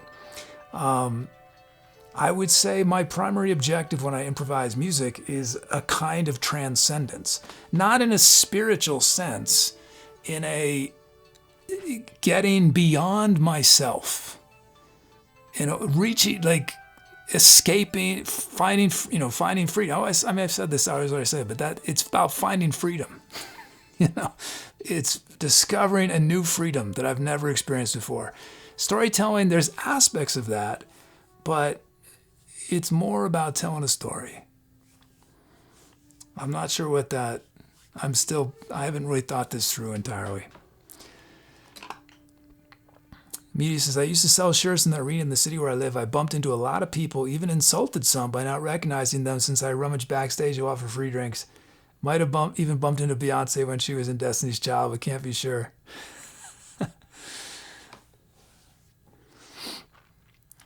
Icos' storytelling seems so difficult. Any cohesion is very impressive.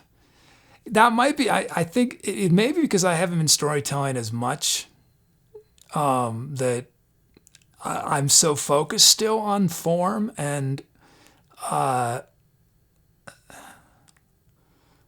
I'm still self-conscious in my storytelling.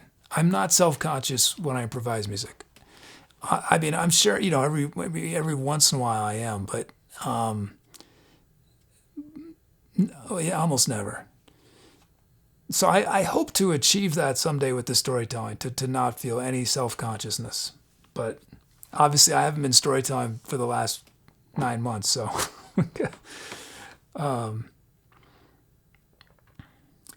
Echo says, do you equate freedom more with being apart from yourself or with deeply being yourself? I would say it's not being limited by myself. If that makes any sense. Moltober says, honorable mentions Magnum playing Freedom Day live. It's a powerful track and album, but live just had so much more power. And a special one-off gig by the Armorettes. They played for about 30 of us who'd backed the crowdfunder for their new album. It's a whole new level of intimate when the band wandered through the audience. Yeah. Some other... Oh, I already read a bunch of titles.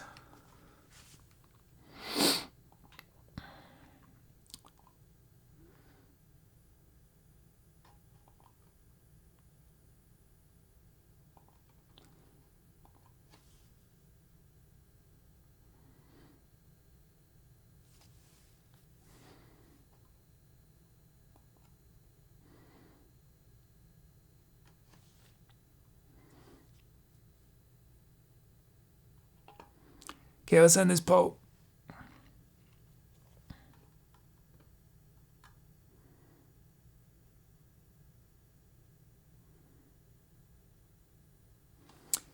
Echolocation says, which of your limitations do you confront more than others? Where do you feel personally that your limitations are very present? I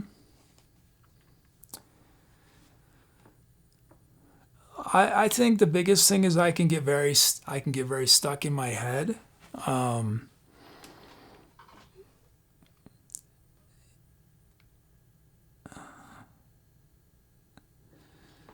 Yeah, the biggest thing is that I spend too much time in here. And we are more than just this, right? I mean, even if, and I mean that in a way metaphorically, even if from a scientific point of view, we can say that all of our consciousness is here, still from a metaphorical point of view, we can say that we're more than just that. We're our body, the idea of what our heart is, all those things, even if it's just metaphor. And I feel like it's far too easy for me to live and exist just inside of here. And so improv, it's like I'm shattering through my cranium. I'm like the Mr. Kool-Aid man stuck inside of a skull and just. What does he say? What does Mr. Kool-Aid say? It's like, oh yeah, right? So Kool-Aid, you're welcome to use that idea for your next commercial for Halloween. This giant skull and the Kool-Aid man bashing through it.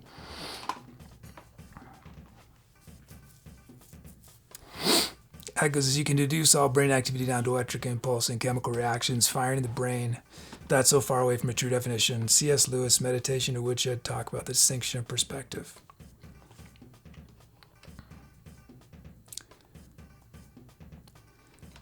And Socks, 18-month sub. Thanks, Socks. And King Sid. King Sid is named it Human Q&A. Human Q&A.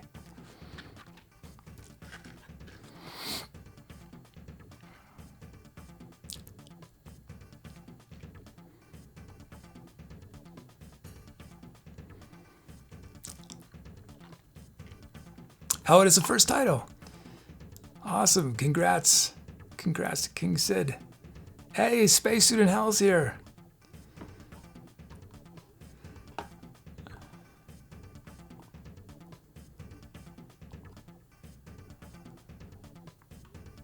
First request ever, Zake 101's got a drum fill and a drum loop.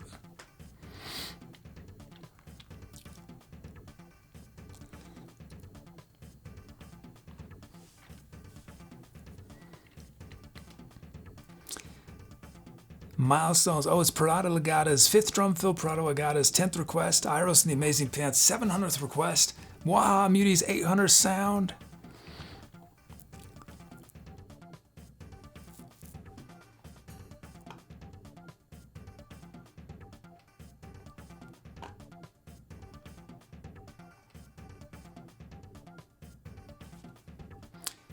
Echo says, trying to define love from outside fails so bad, but from within we find true meaning, shortness of breath, longing for another's presence, servitude, jealousy, closeness. Simply definition is brain fizz is no justice.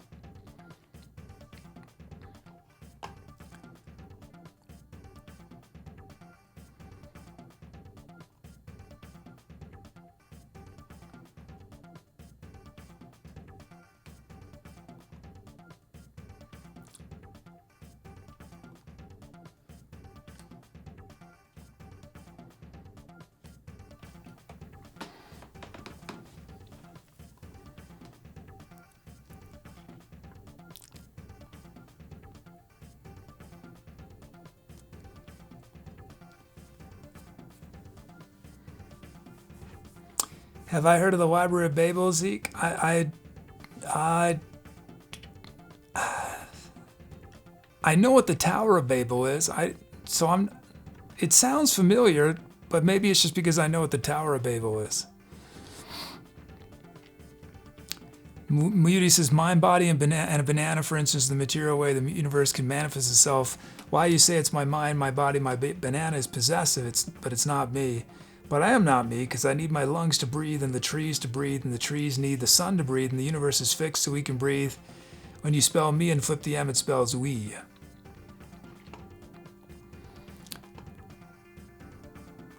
Oh, I'm good, Chills, thanks.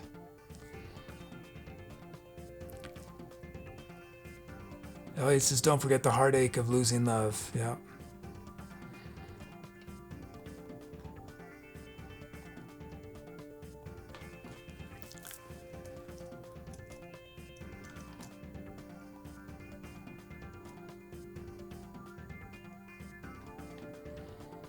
I think one of the most commonalities to the human experience is our search for meaning, and we find meaning in very different ways.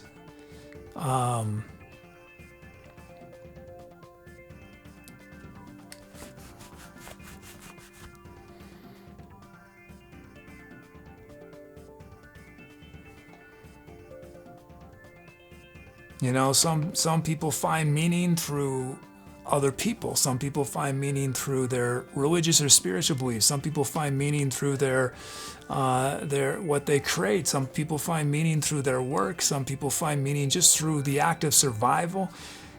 Some people find meaning from a combination of some of those things, but not all.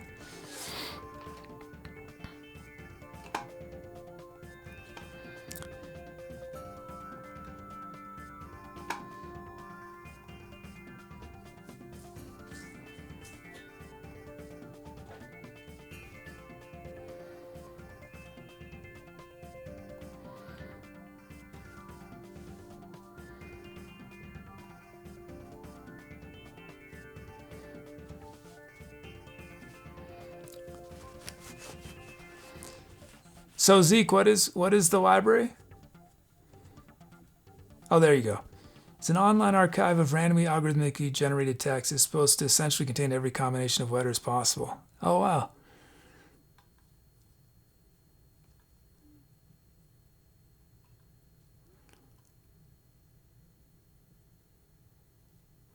Echo says, fun fact, we get the term Babel from the confusion of tongues that originates as the Tower of Babel. Fade out. Okay. Blue says, so it's the infinite monkeys with typewriters.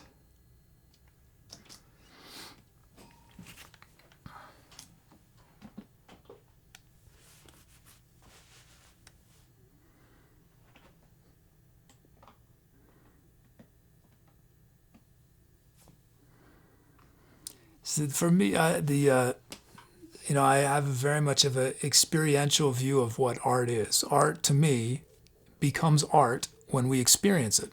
Now, the person who creates it not only creates it, they experience it as they create it. But art on its own is meaningless. And art without anyone to experience it, to me, is not art. And so that's why I don't have any problem at all with the idea of artificial intelligence making art. I have no problem with the monkeys, the monkey and the typewriter idea, because it's, even if something is created not by us, not by a human, we give it meaning. When we experience it, it becomes something different. We change it when we experience it. Because we are different than the person who created it or the thing that created it. And so we experience it differently than they did or could ever experience. Drum kit is...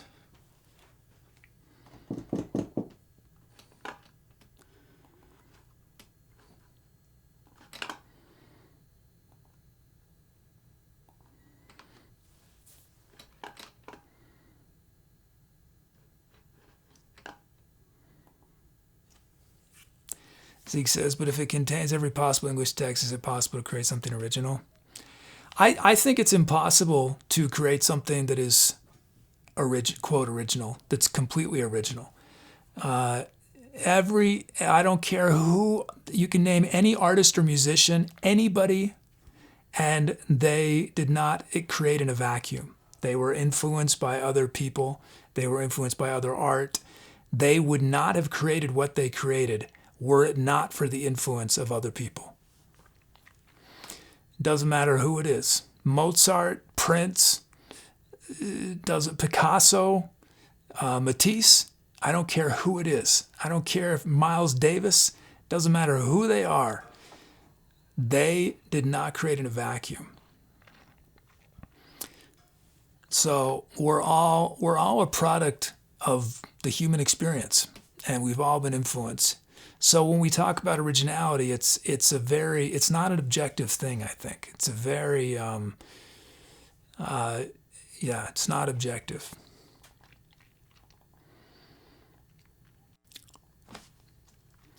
Okay, here's our first beat. Oh, that didn't start. Oh, man. This bug. Bug's been happening more and more. I don't know what's going on. Okay, new logic. Echoes says the idea of amendments imply an infinite amount of creative opportunity. You can take anything that is finished and add to it, effect to create a new thing. This can be done infinitely. Zeke says it circles back copyright conversation earlier in that group that copyrighted all that music for free use. Yeah.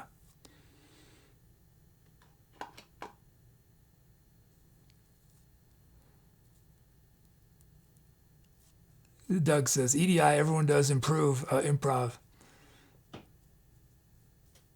Molotov says, there's no such thing as original thought. I wonder who first said that.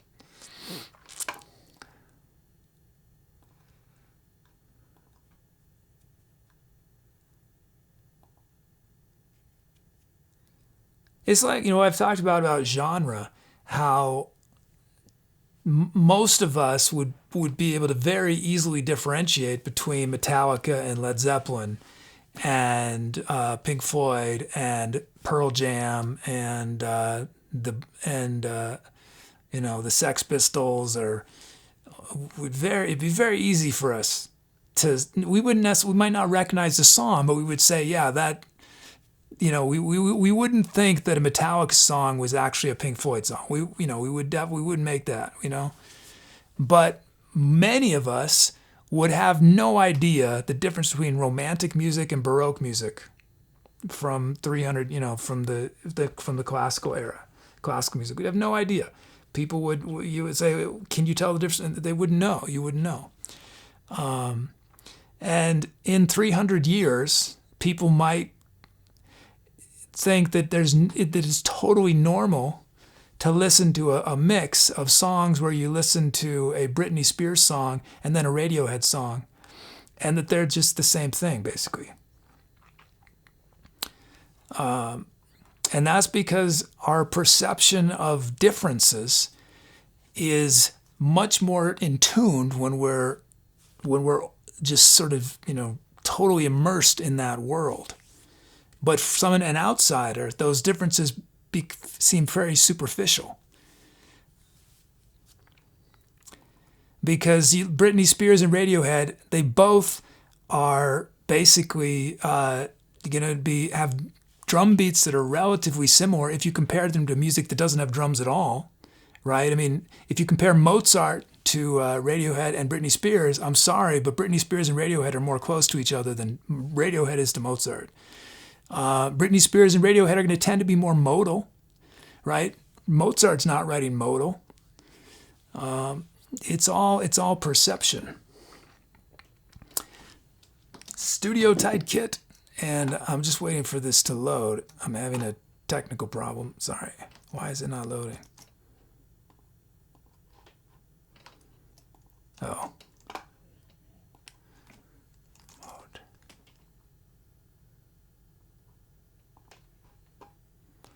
There it goes.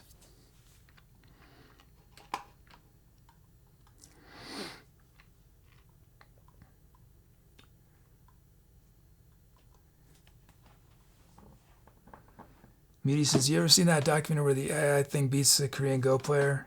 The computer won't officially, AI can make music or art, it's too efficient. AI can't make music or art, it's too efficient, music isn't perfection. See, I would disagree, Muti, in that I think it's inevitable that computers are going to make music that is going to blow our minds. I think that within the next 30 or 40 years, there's going to be music being created by computers that will be some of our favorite music we've ever heard. But that doesn't bother me because I'm the one who appreciates it, not the computer. We talked about this maybe a year ago. I am very, very skeptical that in my lifetime, computers will be able to appreciate art. But will computers be able to make art that I can appreciate? Absolutely, I think so.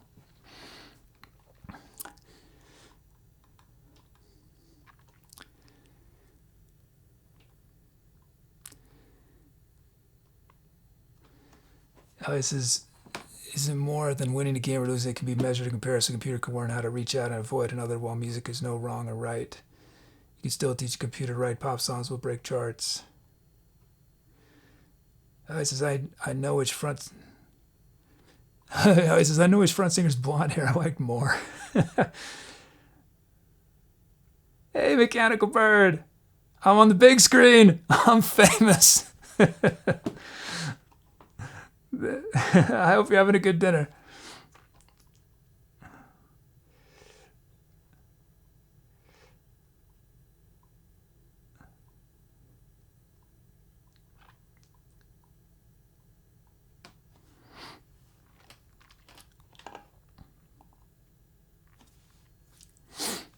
But again, I say that about computer stuff, and to me, all art, all music, everything is always a duet. It is always a duet. It is a duet between the art and the person who's experiencing it.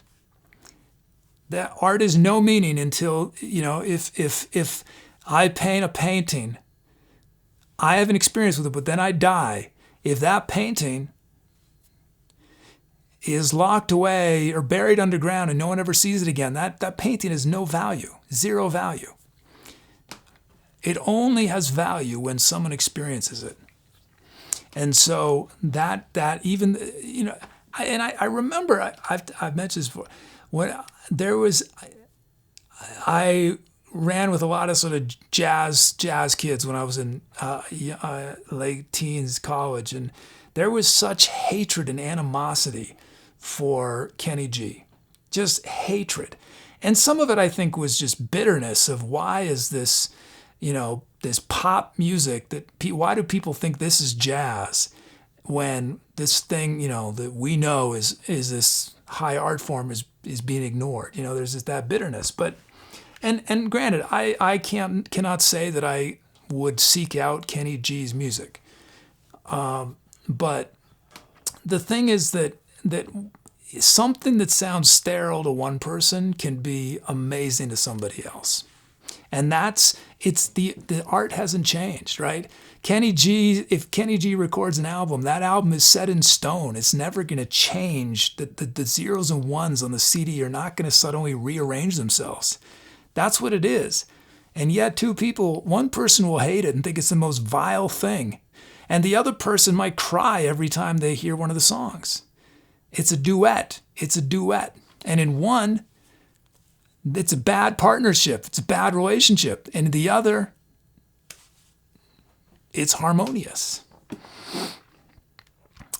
Okay, I'm waiting for Logic. I was having a technical problem, but it's almost fixed.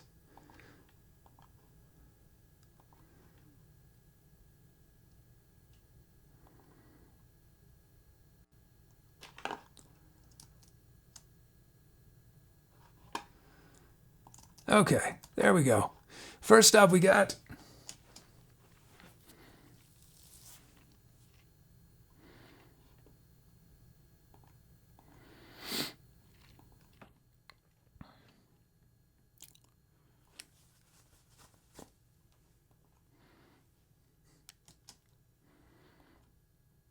Parado Agata.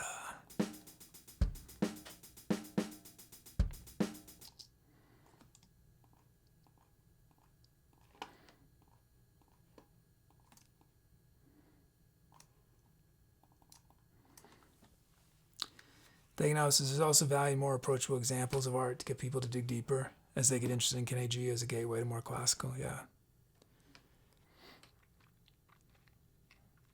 But even said, I'm still saying that even if someone never gets further than Kenny G, if they have a profound experience, I'm happy for them. Even if I can't personally relate to it. I think it's really problematic when we try to decide what other people, what's legitimate for other people to like, and what's legitimate, what someone can have a legitimate creative experience from.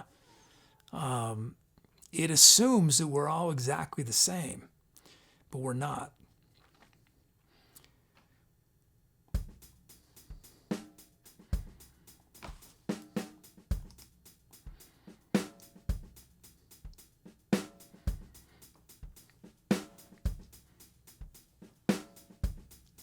I love it.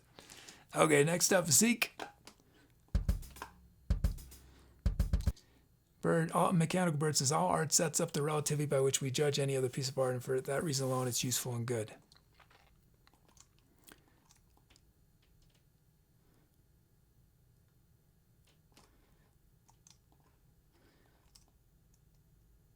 I'm sure almost everyone here has some music or a movie or a book or something that they read when they were much younger, and then they tried to watch it again or listen to it again when they're older, and and you think, I can't believe I used to love this. But the thing is, you were a different person. You've changed. That doesn't invalidate that at one point you sincerely, authentically loved it.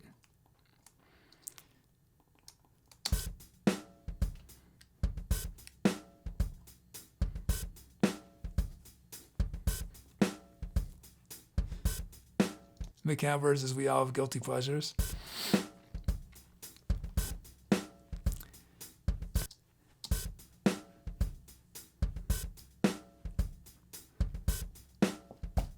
But like for some folks, Kardashians might be their guilty pleasure, and for someone else, Kardashians might be like King Lear.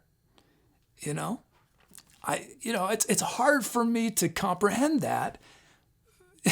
Me being me, but philosophically, I deeply believe that. I've never actually. I don't think I've ever seen an episode. But you can't really avoid the Kardashians, So maybe it really is like King Lear. I have no idea. There it is. We got our beats. Check out these sounds. Mechanical Bird is echoes his seal.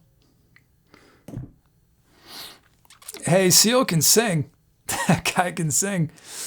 What's that song? The Rose. What's his big hit?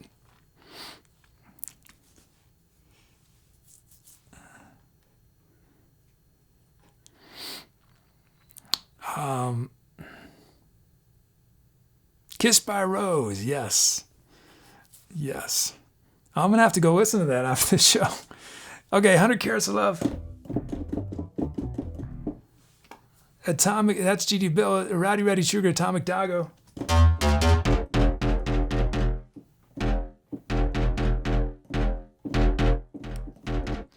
Buzzy Picking from Waha Muti. Crosswaves in It from Mr. Robert.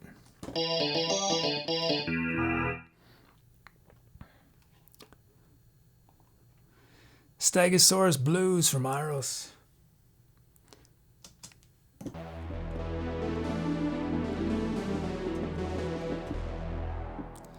Gamma Refractor, Thankonomics.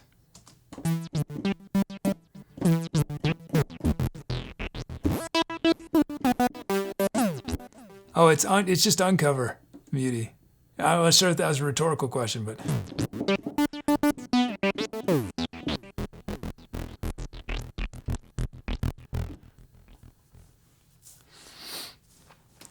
Okay, y'all pick which sound starts the improv. Well, I talked less than between the last tracks, so we're getting faster again.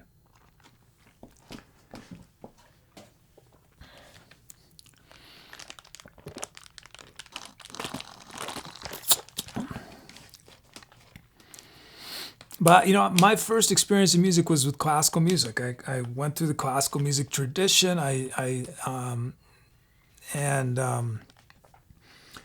And there was a lot of pretension in classical music about other kinds of music.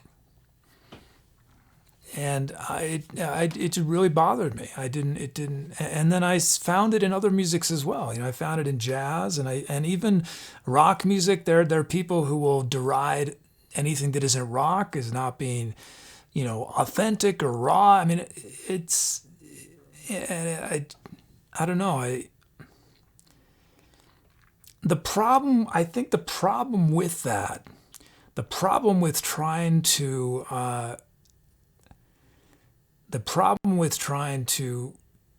put art and music in a hierarchy is that art and music is intrinsically connected to us as people. And so when we put art and music in a hierarchy, we do the same thing to people. And I think that is very, very dangerous.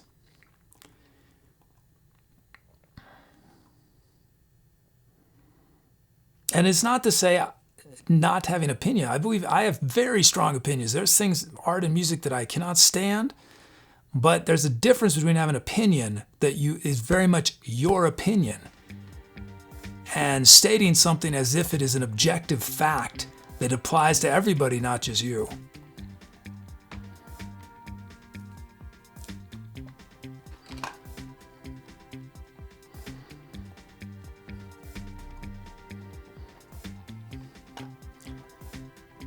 Hey, I'm Boogers.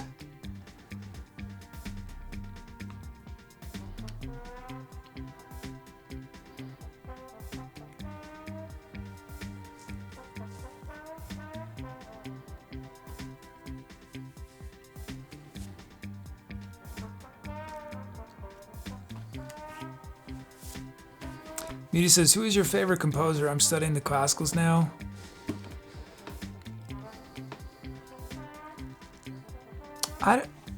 Well, you know, I'm not good at favorites, but I'll say a few that come to mind right away. Fanfare for a Common Man by Aaron Copland. I think I think I first heard that when I was a child, and that sound, I think, influences me to this day. The sound of that track.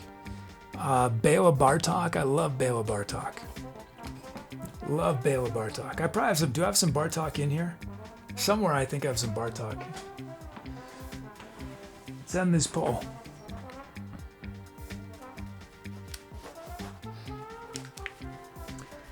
Hindemith. I like Hindemith, Shostakovich. I'd say I'm generally more into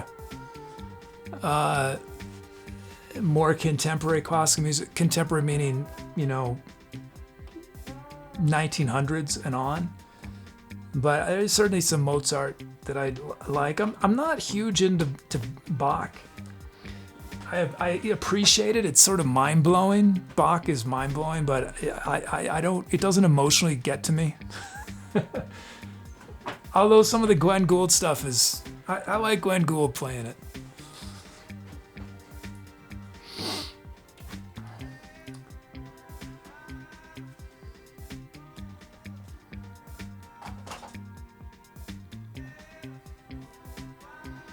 But Muti, if you like sort of interesting scales and stuff, check out Bela Bartok.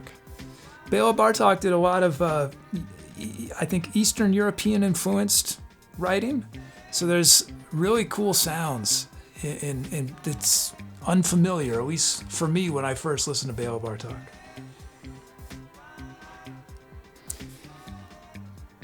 Birds, have you heard the Norton Lectures from Leonard Bernstein? It's an amazing 6-hour journey that aims to answer the question, what is music? I don't know. I've seen some Bernstein lectures.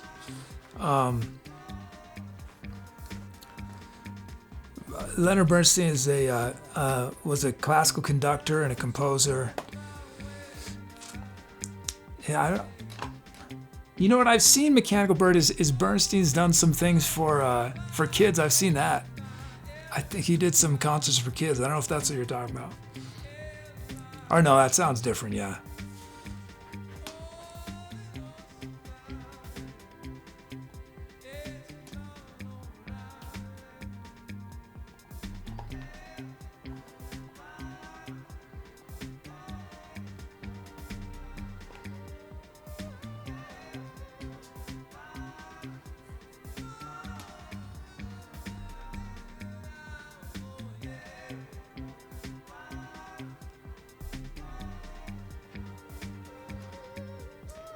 Okay, here we go. Time to accelerate.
said to me, he said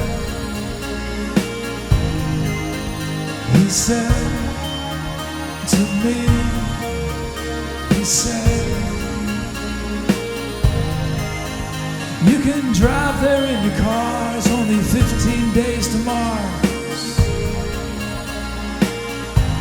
He said, you can drive there in your car, it's only 15 days to Mars.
Lest we forget,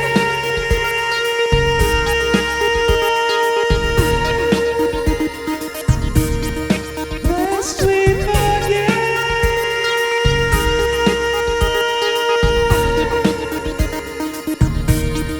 lest we forget,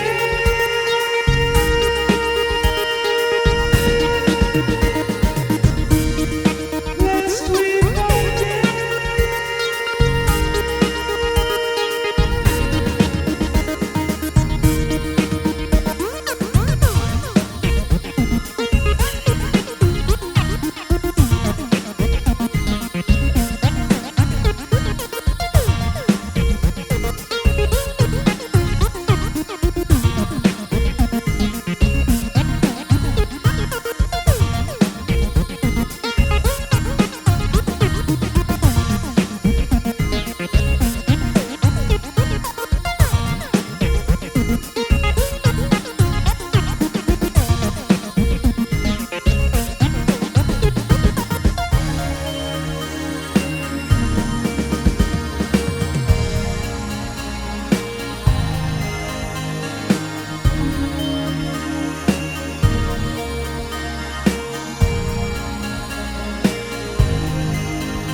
Hi, if this is your first time watching and you came in during the music, welcome. I'm the SETLIST. What you were listening to is a live musical improvisation, meaning I was making it up as I went along from scratch. But I got a ton of help from chat. Chat shows the sounds I was using, the speed of the music, I turn people's names into drum rhythms. So everything I do grows out of and is inspired by the contributions you guys make in chat. There are many ways to participate. The easiest way to get involved right away is type !drums for a chance to be a drum rhythm on one of the upcoming songs. But you can also help name the songs we create here. You can help write the script of our channel's bot. We do fun community projects on our Discord. So we got a lot going on. It might seem a little overwhelming at first, but I hope you'll stick around, take a leap of faith, and you'll have everything figured out super fast. So welcome, and I look forward to meeting you in chat. Apparently I'm on social media. If you follow me there, you'll find highlights from the show, stripped down arrangements of old songs, poetry recitations, behind the scenes photos, portraits of Jiffy Star Child, thoughts in the creative process, and a whole lot more. Stuff like this. Wish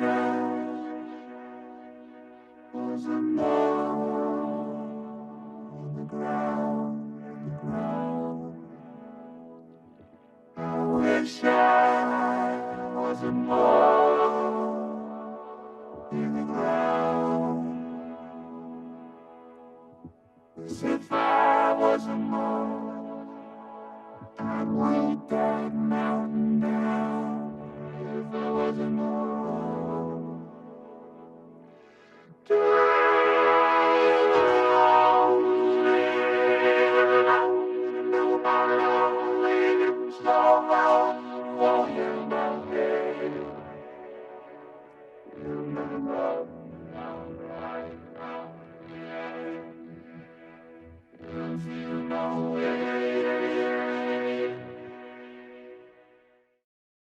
Here is your 50-second recap.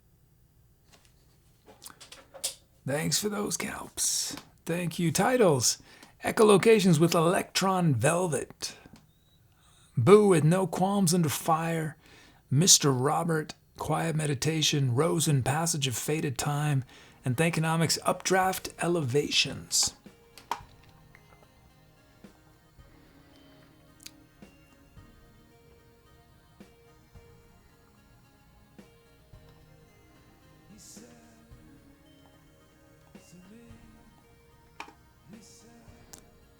I'll be gifted a sound to Doug.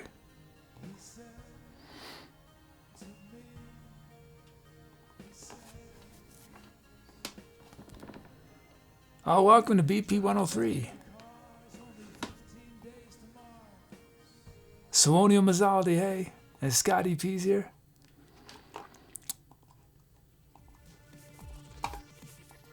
Now you're doing the right song, Tui. Why'd you stop?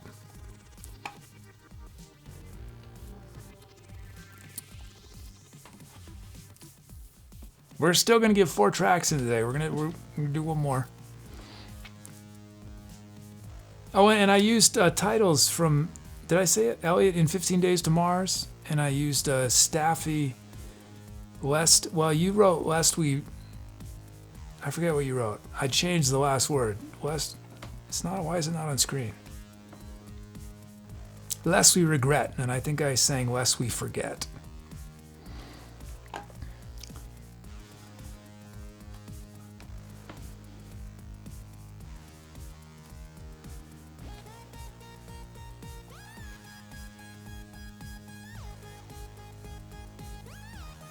Oh, thanks for the follow, BP 103.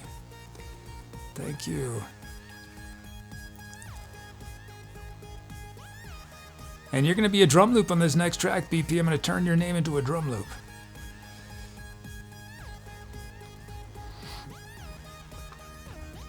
Thankonomics is to be stopping as to be noticed was the right track. Yeah.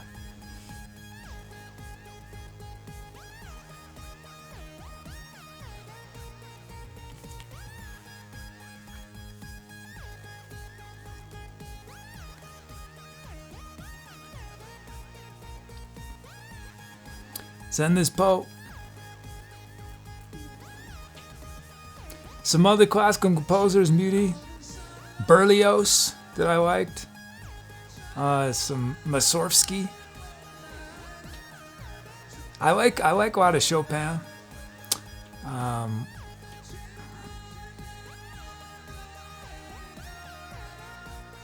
What else?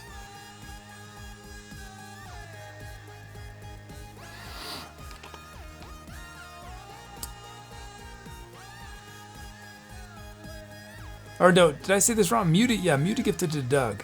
Doug's already named it. Qubits undid my furls, a mutant gift production. Did you screw up again, Tui? Why? System events got an error. Can't get window 1 of process logic pro X, invalid index.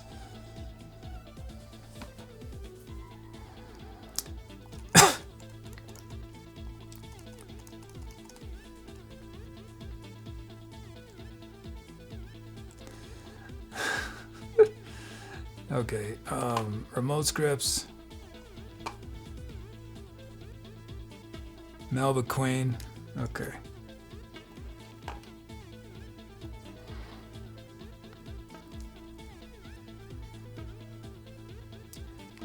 I don't know why, one of my computers it's named Melba Queen. And I came up with that name when I was a child. And I was inventing games, not computer games, like board games and stuff. And they were always, the company behind them was Melba Queen. I don't know why. It's not a thing, right? Maybe I stole it from somewhere. I don't think I've ever tried to Google it. Melba Queen. I mean, there's people named Melba Queen. But it doesn't look like there's anything famous.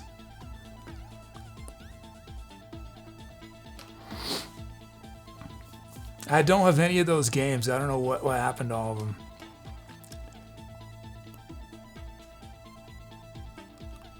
My first experience creating was Lego. Lego, definitely the thing. Well, it's my first memory. Maybe I was doing before that, but.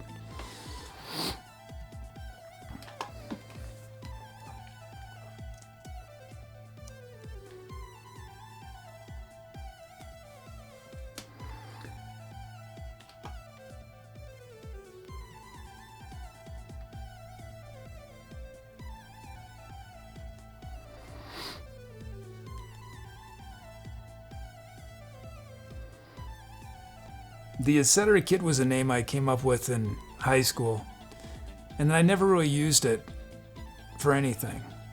But then I was struggling to come up with a name for Twitch, and at the time it seemed like a smart move. In retrospect,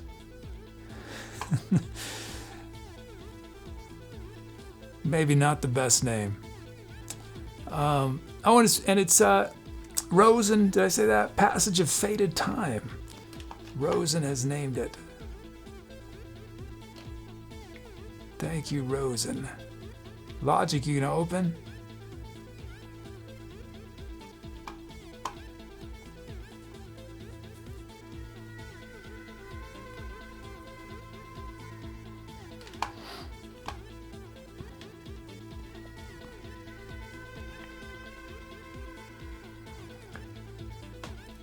Staff says we find out what the blue things were on camera 3. Blue things? On camera 3? Camera 3's...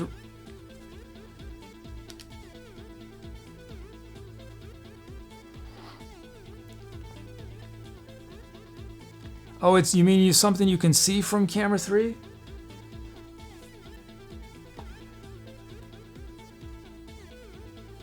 Media says, I love the irony that you changed your name from etc. to etc. cause people feel difficult saying it right in most ways. We do people say etc. now.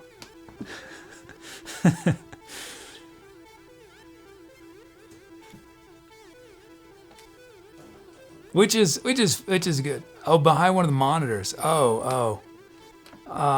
You might mean Yeah, the problem is no one had seen it spelled out, and technically, etc. would have a space between the ET and the cetera. I don't like how that looks, but which is why I didn't do it.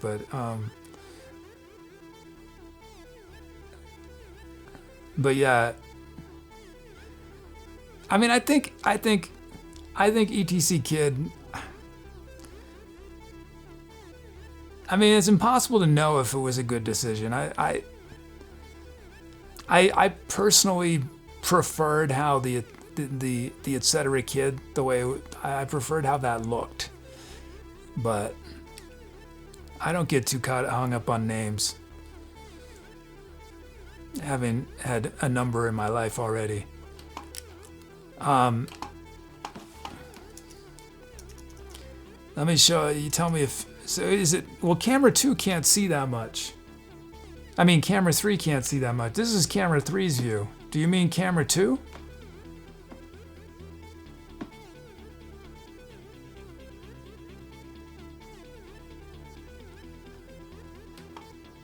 Oh, do you mean I don't have a pointer. You mean it's like a bar of blue lights above the monitor, above the Logic monitor? Is that what you mean? It's in the closet? Well, that's a closet. If it doesn't know. I took the doors off the closet and there's just tons of stuff in there. If that's what you're talking about, those lights, it's a monitor matrix.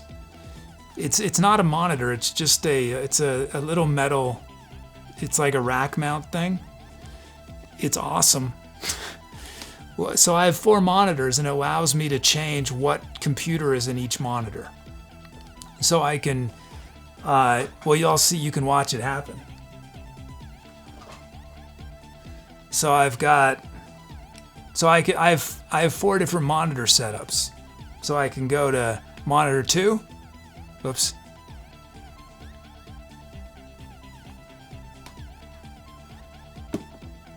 Well, I'm not going to show you every option, but anyway,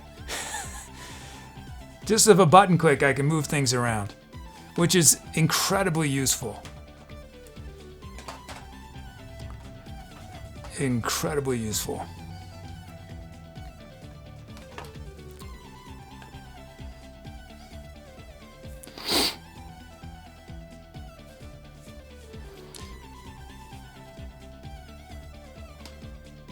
Was that was the blue you were talking about, right? Thankonomics says all the monitors are why the room needs more AC. Yep. I've taken out none of the computers are in the room anymore, and this does not generate much heat at all. There's a rack mount of audio gear, but that stuff, well, the sound adapters generate some heat, but yeah, it's the monitors. My lights are just LED, and there's not many bulbs. The projector heats the room up though. That's like a 300 watt bulb, I think, 400 watt. So it, you know, so it's a projector and those 4 monitors. The dream would be to have the projector in another room and just cut a hole, because a lot of the heat, you know, is going out, is venting, but it's venting into the room.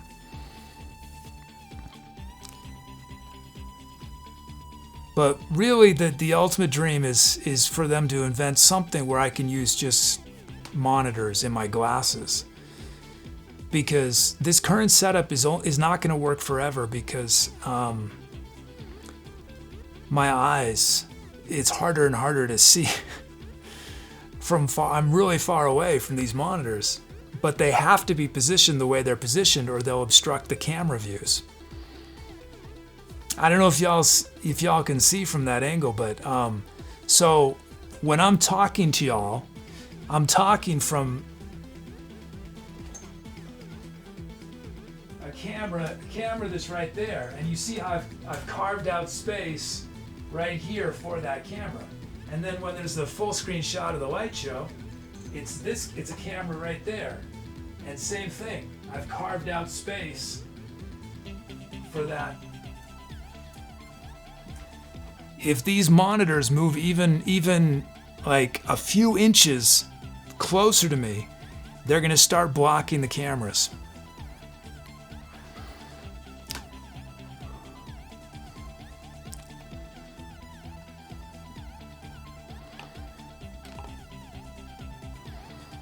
Sneaky Bass is gonna ask how you read the text. Well, I have the text pretty big. But the problem is that, like, on some of my screens, I've got so much information packed on that I can't. I mean, I'm gonna start losing functionality if I make it any bigger, you know?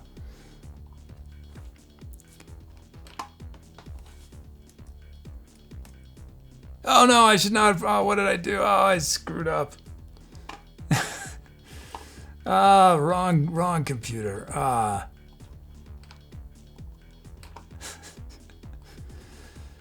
I did a Mac keystroke and not on a PC.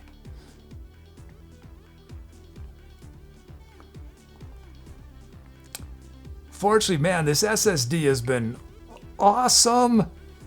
What a life. I'm not sure how much of it's the SSD and how much is the doubling of memory, but man, overall the PC is working so much better than it used to.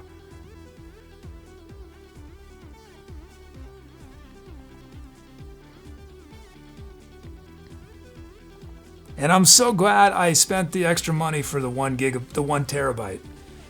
It was hard. It's like, man, but it was because I'm already regularly having to clear it, you know, to fit everything on that 1 terabyte.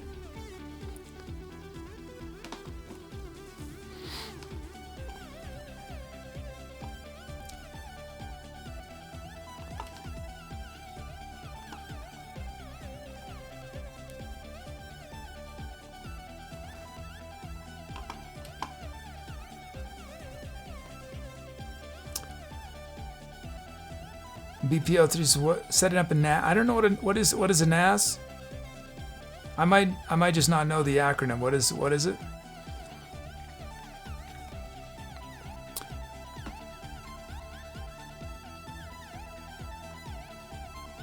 Network attack storage.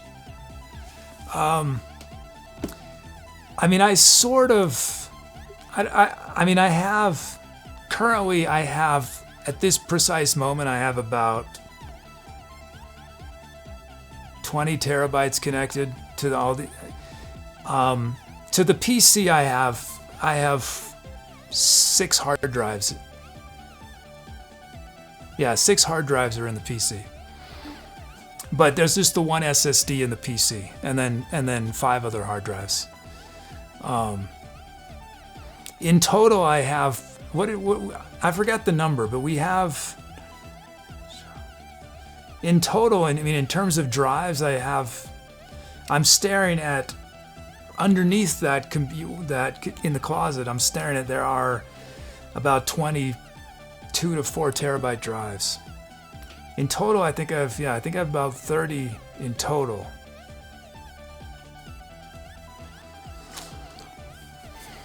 But everything, all the YouTube stuff, the way it works is radio is run from the Mac Mini, but all of the Mac Mini doesn't have a lot of space, and so what it does is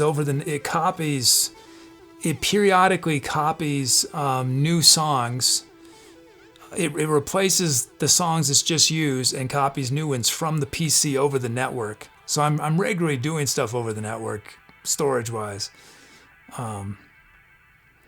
And the reason I stream this show from the PC, but I stream radio from the Mac Mini. The reason for that is that I do all of the editing for the show on the PC, and the editing and you know, doing exporting 4-hour videos for YouTube and stuff. It takes a lot of processing power, so I don't want to be streaming at the same time I'm doing that. Hey, Real Naughty. Okay, let's see. 0 out.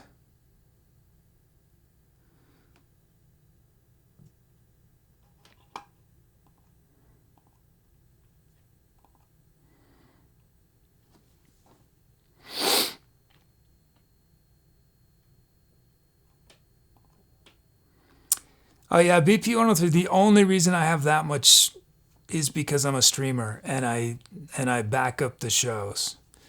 that all that hard drive space is shows. I mean, if it weren't for that, I'd probably only have, 6 hard drives or something, 6 or 7 hard drives.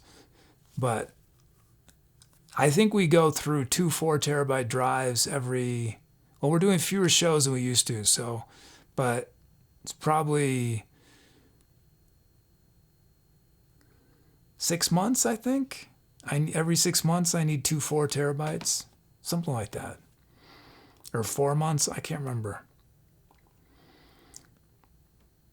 Yeah, and then the YouTube stuff, it's an 8 terabyte drive. There's so many, because that's it's 4,500 videos. Well, it's not that, it's because not everything's up. So yeah, about 4,000.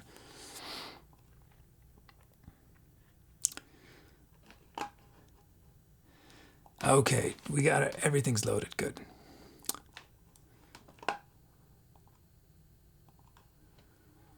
Okay, we got a beat. Hip hop sly kit. And our beat is for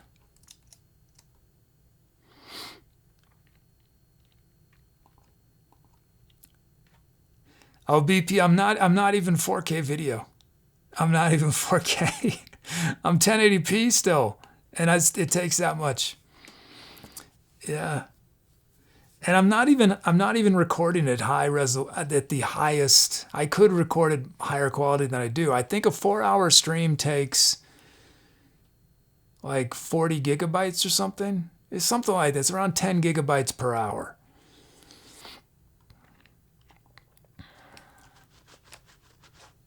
Is that right?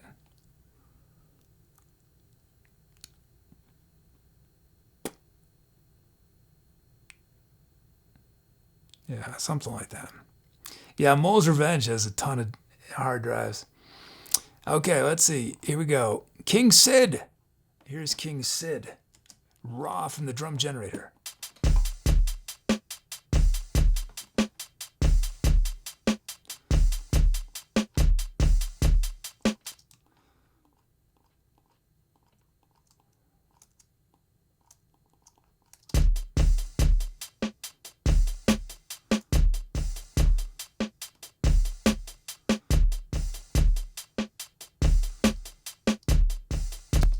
There's our first beat, King Sid, and then we've got BP 103 Raw.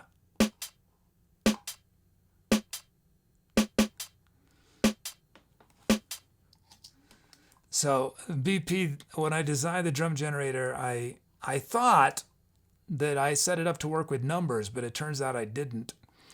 And but it often makes for some cool sort of different beats, because whenever there's a number, there's silence. So you get some interesting, weird sort of stuff that happens. Let's see.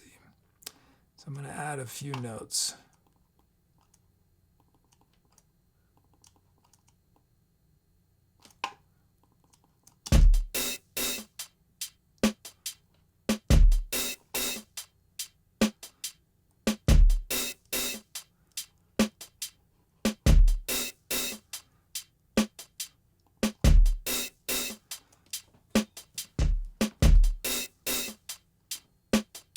Awesome. We got our beats.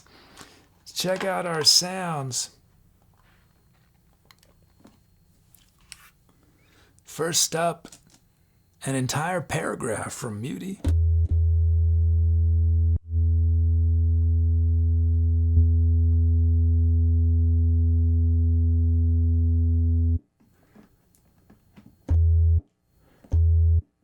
So, Moles, you have a lot of t-shirts and you have a lot of hard drives. What else, anything else you're a collector of?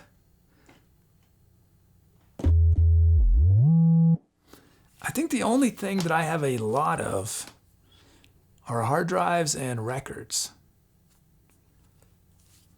Well, I mean, how we define a lot is probably different for different people. I suppose I have a lot of lenses, but not a lot of lenses for someone who does photo or video. I need to start selling stuff. I was very bummed to look at the value of this one camera that I have. I thought it was sort of my get out of jail card, this camera. I was like, I'm going to sell it and get out of jail. but cameras lose value so fast. Digital cameras, man. My production company, we back in the day, we bought a $11,000 camera, $12,000 camera, and this is not the camera I'm talking about. I don't have that anymore, and that camera now is worth like $600 probably.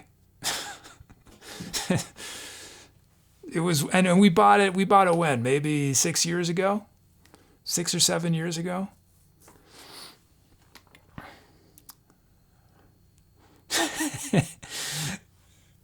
Mr. Roberts says you've a lot of googly eyes, and then Doug says you've a lot of words. Don't forget a word, you've a lot of those. We got a crime sound investigation from Blue.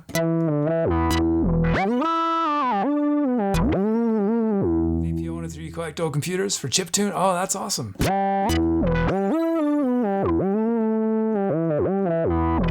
angryCHKN always wait for the new stuff to come out, buy the newly obsolete. That's the smart way to do it. And that's how someone's going to buy the camera I was hoping it would save me. Let's see, strings PWM. I mean, it's lost enough money. Part of me thinks I shouldn't, do I want to...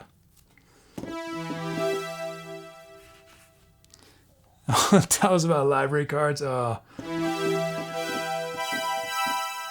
that's a sad story. I'm smiling, but I'm never going to recover.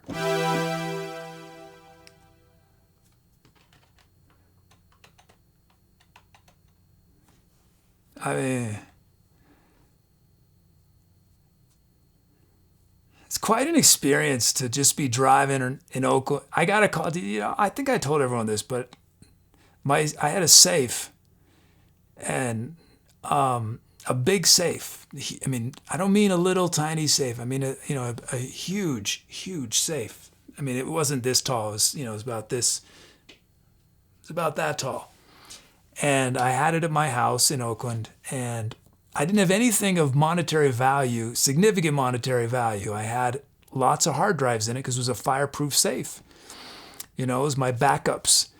And I had some other, I had some credit cards. I had my passport. I had some legal documents. I don't think there was any money in there. The thing weighed a ton. You need multiple people to move this thing. And my house was broken into, and they stole the safe. And the only thing that was really hard to lose was I've moved around a lot in my life, and every time I move to a new place, the first thing I do is get a library card. As a child, I moved around a number of times, and I had all my library cards all gone. But anyway, I got a call, like a week later. Someone's like, "Oh, we have your birth certificate. We found it on the side of the road." And they gave me the address, and I went to this place in this part of Oakland, and there was my safe on the side of the road. It looked like they just torn it apart. And my paperwork was all over the place. No library cards though. But I found a lot of important paperwork, but not the library cards. And the hard drives were all gone, of course. But I was relatively lucky in that all the hard drives were insured, and and the safe itself was insured. My roommates all lost computers. And they had lots of stuff on their computers that they'll never get. I had some stuff on hard drives that I'll never get back, but not like some of my roommates. So I ultimately was the luckiest. And then we have FM sequence element. Rosen's newfound favorite.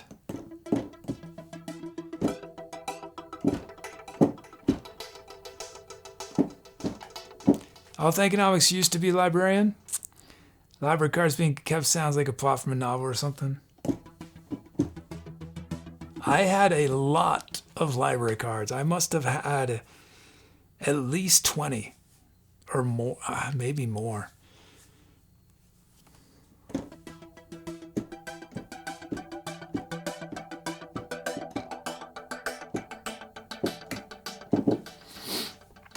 And Rowdy Chica, ready your fuel. But libraries have been a very, very important part of my life. Less so as I've gotten older, but they'll always be important to me.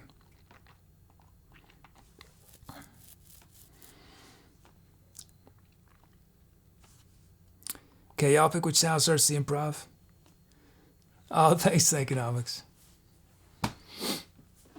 The album that really, I think, made me become a musician in a lot of ways was an album I've checked out at the library.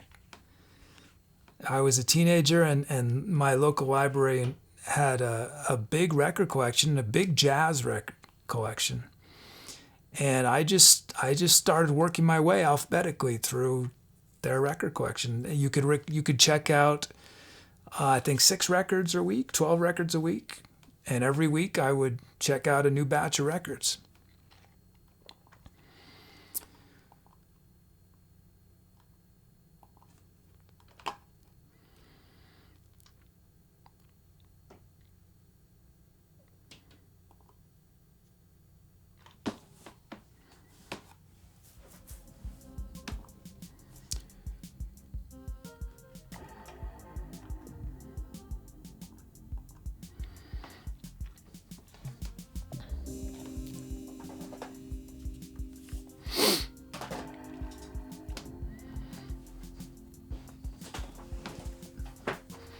So I talked a lot, but we're going past, we're playing our 4th song past the hour, so hopefully it'll still be a high percentage of talking, but Rosen's new favorite. Oh, and I need to play these sounds. Doug's, the sound that Muted gifted to Doug, it's QUF.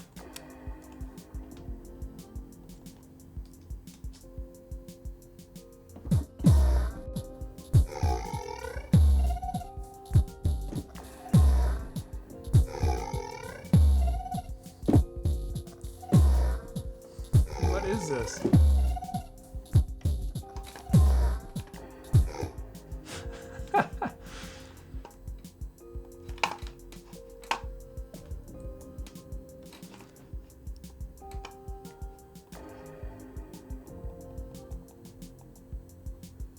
Okay, here we go.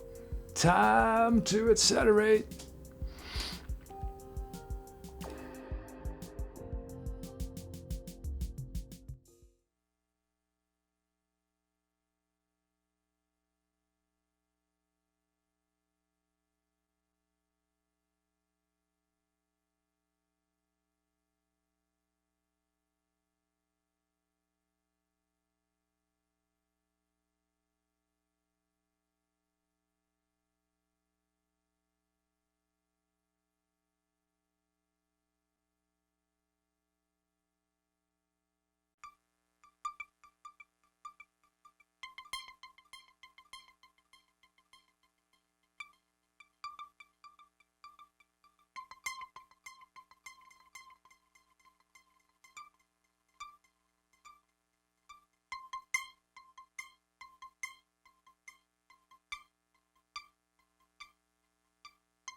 Hi, if this is your first time watching and you came in during the music, welcome. I'm the SETLIST.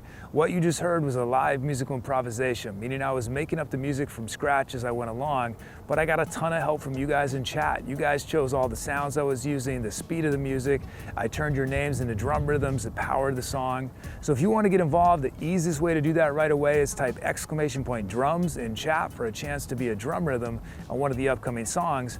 But that's only the beginning. There are many different ways to participate and share your creativity. You don't need any musical background. You get to help name all the songs we created on the show. You can help write the script of our channel's bot. We do fun community things on our Discord. So we got a lot going on. It might seem a little overwhelming at first, but if you stick around, you will figure it out super fast. So welcome to the Etceterati. If you've been enjoying the music today, we actually release every live show as a live album on Bandcamp. None of the talk, just the music. There's liner notes with credits for everyone who made requests on the songs or named one of the songs. You can pre-order it at any point during the show. Or if you feel like you might want a lot of the shows we're doing, you can become a Bandcamp sub. And as a Bandcamp sub, you can download every new album we release, which at this point is about this many albums a month or more. Not only that, as an added bonus, you can download a certain number of albums from the archives. So let me know if you have any questions about how it works, and know that this is one of the best ways to support what we're doing here. Things move pretty fast in ETC world, but you can keep up on everything on the Instagram, the Twitter, the Facebook, the YouTube, the Discord. You'll find fun content like what you're about to see.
Thank you. Thanks for those calps. Titles, moles with Moltor with Dark Dawnings, Staffy, Illusory Self, Thankonomics, Mandelbrot Set, Blue, Rolling in the Deep, and Doug, Bottom of the Scene. Oh, and Doug gifted a sub to King Sid. Thank you so much, Doug. 469. 469 gifted subs.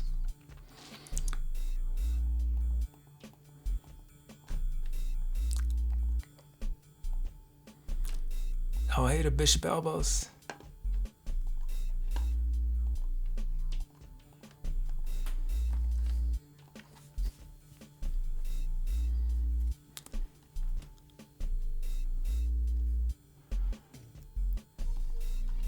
Some other titles. Back to OJ's is The World Tunes. Elliot falling asleep, but in a good way.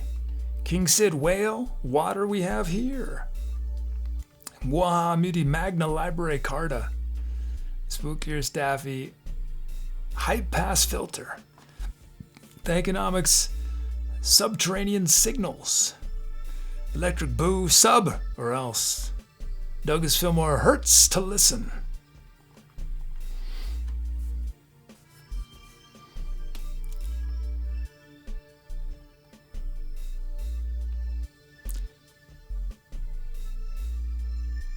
I had no idea what this sounded like as I was doing it.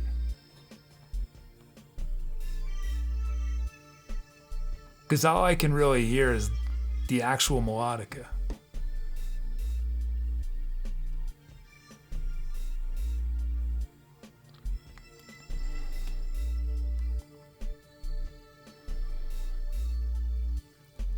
I had a lot of effects.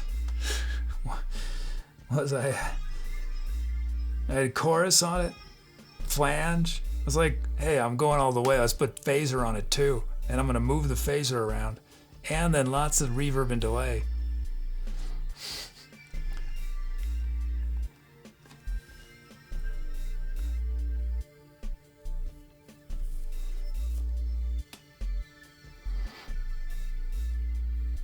Let's end this boat.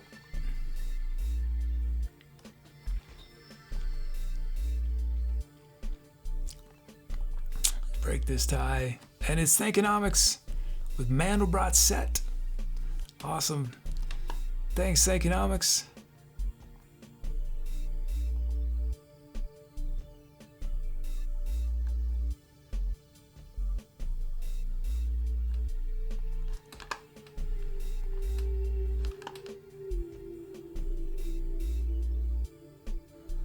And then I use vocals on the same channel, same effects chain.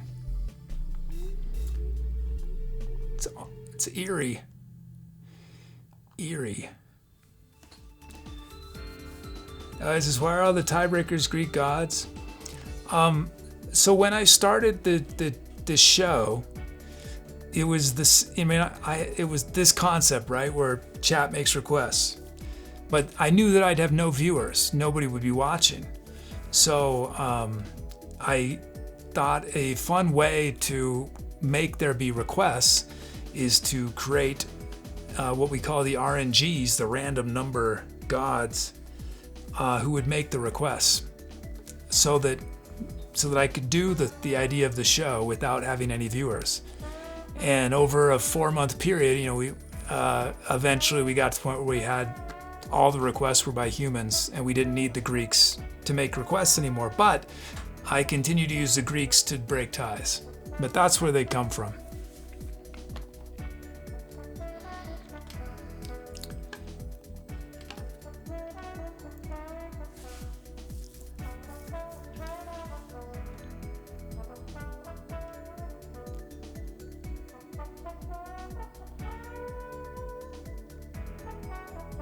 So sometimes you'll see them in sound stats. You'll see like the first time the sound was requested, it'll be by, Apollo or, How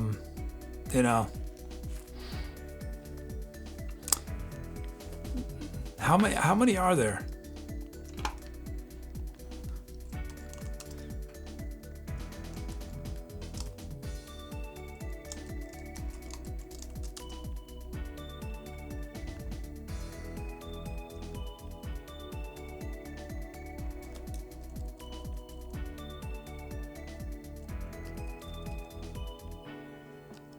There's 66 of them. 66. And I think, didn't I save like info about them? Yeah, I do. In case I need it, But, so Lelantus is the titan of air and the hunter's skill of stalking prey. He is the male counterpart of Leto.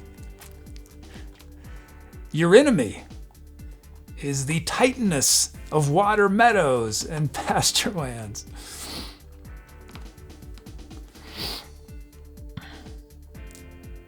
Oh, Lexman, you're Greek, but you're not a god?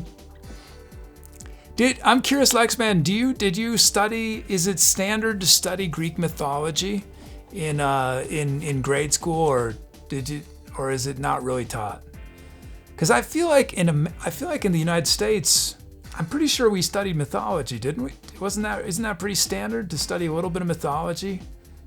Or did I just read about? Because Carlo Adescaro, you did it in classics. Carlo Adescaro, there was 12 male and 13 female, so they canceled Hestia and switched her to Dionysus. Bax says, my wife is Greek, she's a goddess of sort. Lexman says, we study some mythology, go very deep into Homer. Nice.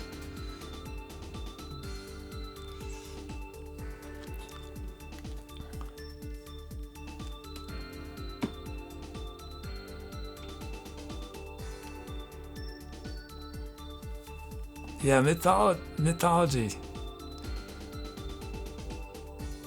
I mean, and you think about it, it's like there's certain famous mythological traditions that we know, but you just think about how many are gone.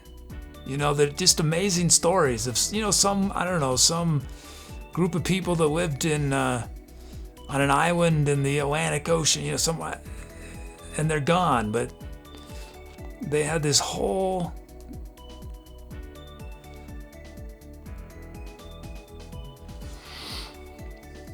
Did I ever demo today's skull sound? Oh no, I didn't. I will though.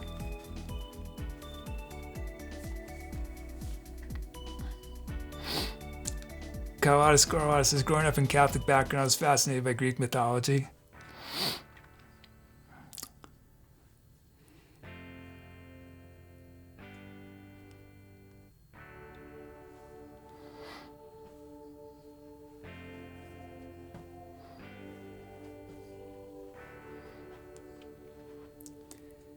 What was, did anyone watch that? I feel like I watched a couple episodes.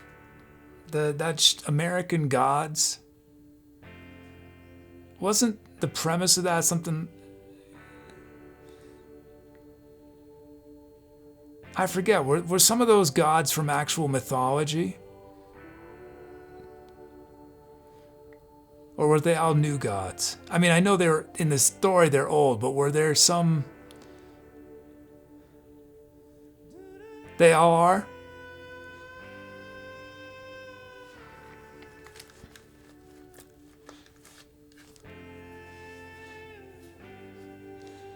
I really liked that actor. I don't know his name, but he was one of the main people in American Gods, and he also was in a John Wick movie. Does anyone know who I'm talking about? An older gentleman. Great character actor. I really like everything I've seen him in. Ian McShane. I don't know the name, but here, I'll Google it just to check. Yes, Ian McShane. Yeah, I thought he was great. Mr. Wednesday, and what an awesome name. Mr. Wednesday. Such a good name.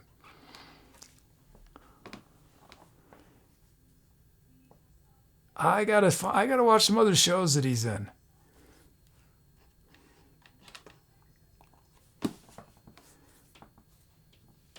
Is he any? Oh, he was in Deadwood. I've never watched Deadwood. Is that good? Carlos Scott, this is great. What Moody says, yeah, it's Wodan recruiting for the war. Oh, and they're modern gods like technology and media. Yeah, that's a cool premise.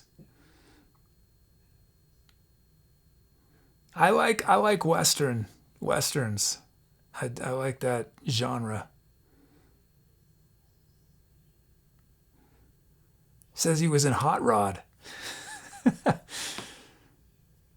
And he was Blackbeard in the Pirates of the Caribbean on Stranger Tides. Yeah, Winston, that's his character in the John Wick movies.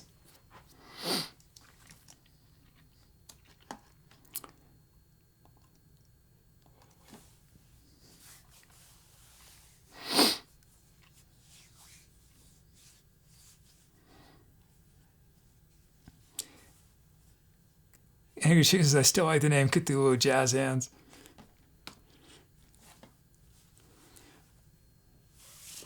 Thankonomics says Deadwood is basically violent Western Shakespeare.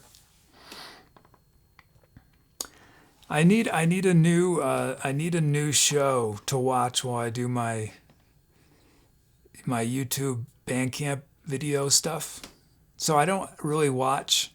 So I just sort of have it playing in the background because the work itself is mind-numbingly boring.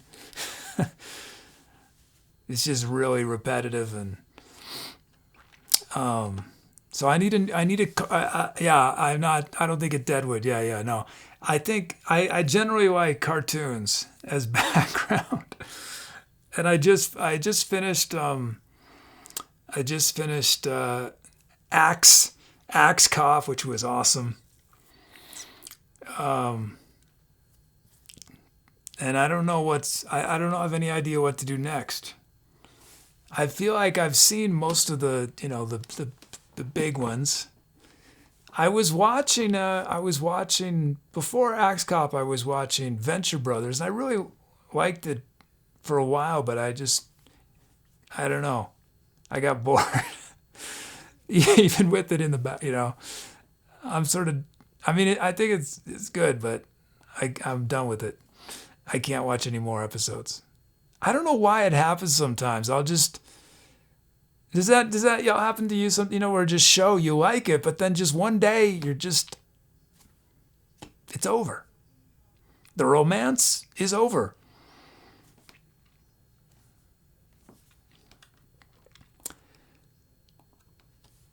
Have I seen Harvey Birdman?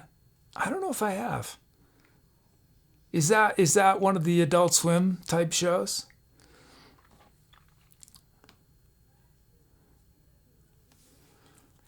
I watched a bunch of Adventure Time. That was a couple years ago when I was editing. And same thing, I really liked it, and then just one day I couldn't anymore. Like I can't watch any more episodes. I still have fond feelings for Adventure Time, but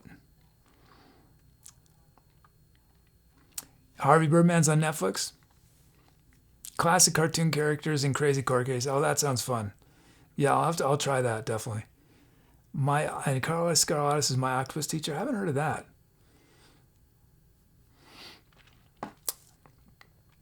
What are the other cartoons I've enjoyed? I think my favorite experience watching a cartoon was season one of One Punch Man. No contest. I laughed more in that and harder than anything. I think it just resonated. That show, it's about the guy is depressed, he's depressed, and there's something, it's just very existential, and I think it's so unexpected to have that kind of those kind of psychiatric things being explored. Just the whole premise. Cetro, he's too powerful. It's just, you think, the premise alone is just hilarious. Anyone who doesn't see it, this is not a spoiler. It's right in the title. This character, all he needs is one punch and he wins any fight. And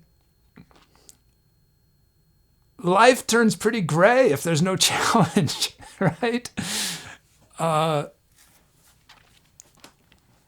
the whole thing, I hadn't watched much animation, Asian animation. Is that considered anime?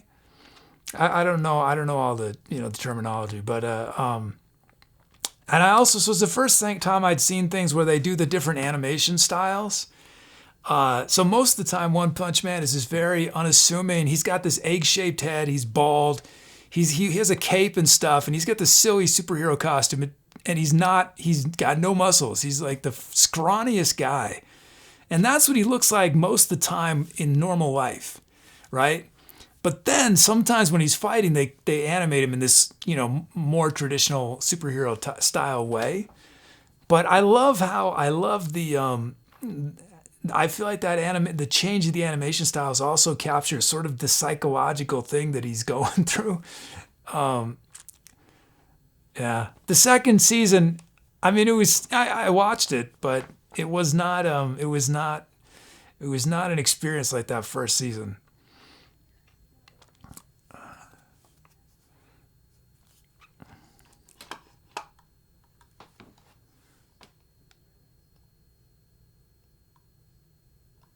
Oh, it's a documentary. Oh, the octopus thing. I think I heard about that. Is that the one where the guy befriends an octopus? Is that the...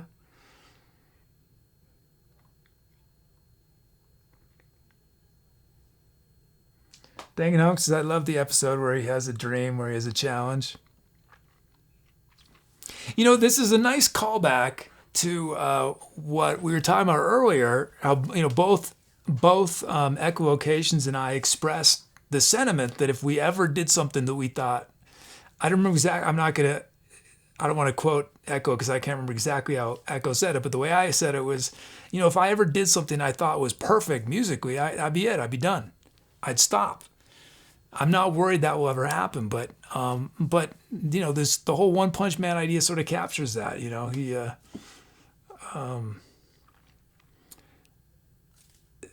so much life. I think we're sort of taught in a lot of ways to think that it's the destination that's what's going to make us happy, that's going to give us satisfaction. When this thing happens, things will be good. I finally get the job I want, or I get married, I finally get a partner, or I finally whatever. But life is not a single moment, right? Life is this continuous thing, and if there's that need, we need newness, we need challenge, we need change. Those are very important for most of us. I'm sure there's some people who that's not true, but I think for most of us.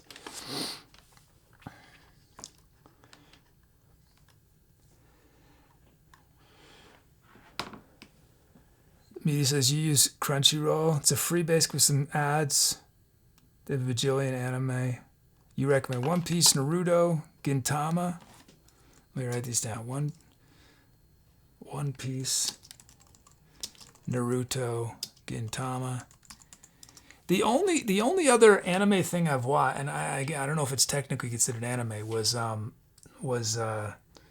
Attack on Titan, and that one, it was weird. I thought this is really cool, but I feel like I'm having to work to watch it, and not necessarily in a good way. I don't mean, I mean, it was exhausting to watch it, and I didn't make it through.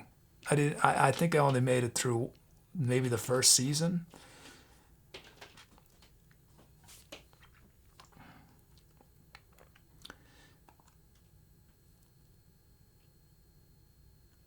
Hey, Mo Chicken, thank you for the follow. Thank you. What is 900 episodes? Naruto is? Not, are you... 1 Piece? How is that possible? Wait, how many episodes is Simpsons at? Simpsons at a couple, like 300? Does anyone know how many episodes are of The Simpsons?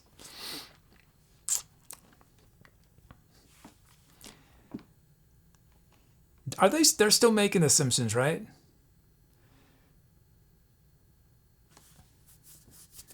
I feel like, does anyone here still watch it or started watching it? I feel like it'd probably be a lot easier to start watching it now and be into it. Naruto even has a kid now. angryCHKN, I remember watching Simpsons when it first released. Yeah, I started watching in college in this place that I lived at, this big house off campus, and it was so fun because everyone would get together. It was like this tradition, That was a long time ago. If it's on Crunchyroll, I recommend Mushishi.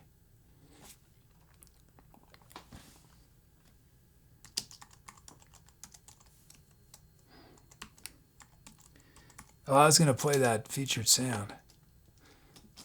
Man, I'm slow tonight. I didn't play this. Why didn't I play this? Kept forgetting. Hey, Alchemegas MPL. Alchemegas says, according to Google, there are 639 Simpsons episodes. Wow.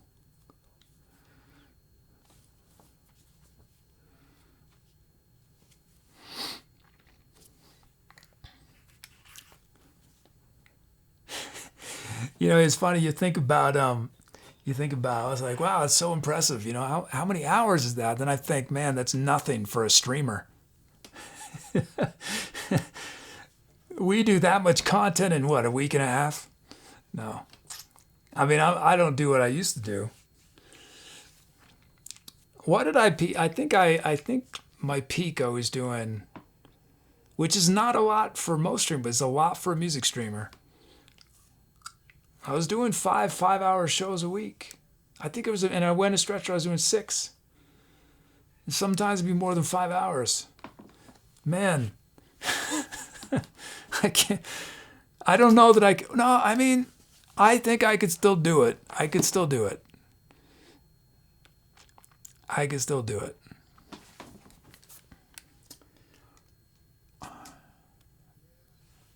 I mean, some things would have to change, but I could do it. If some things change. Here we go. Here is the featured sound. Or maybe not. Wait, is that it? No, that's that was Doug's sound. So let's get the Samurai Champloo. I'm gonna write it down. The only problem is, are these I mean, in general, I prefer subtitles, but that subtitles don't work for this particular thing, right? I need dubbed because I'm not going to be watching. I'm going to be working on the editing. Okay, here it is.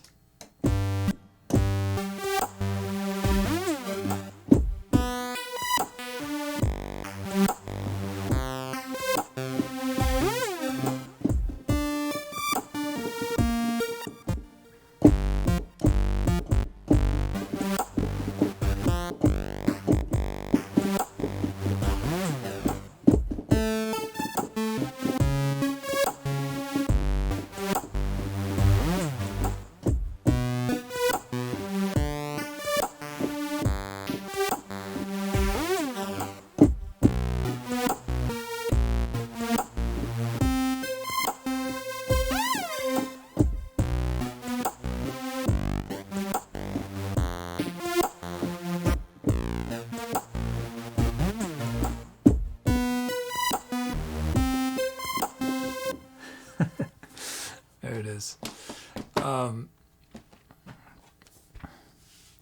King Sid says, if you ever like the hip hop in Samurai Champloo, I need to shout out Nujabes. He's the guy who made the music for the most part. Sadly, not part of this world anymore. He's really good. Oh, speaking of music and this genre, is I think it's the same. Is Cowboy Bebop? I've heard some of the music. I've never seen the show. Is that a show that I might like?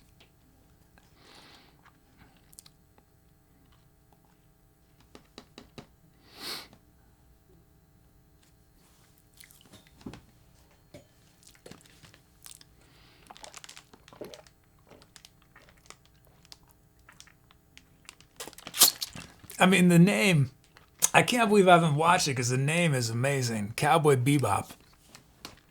For anyone who doesn't, I'm sure everyone knows what a cowboy is. Some of y'all might not know what bebop is. Bebop is a genre of jazz that sort of originated during the 30s and 40s especially. The most famous proponent of it was Charlie Parker. Bebop. Also Dizzy Gillespie. And bebop turned into hard bop. I personally am more into hard bop than I am bebop.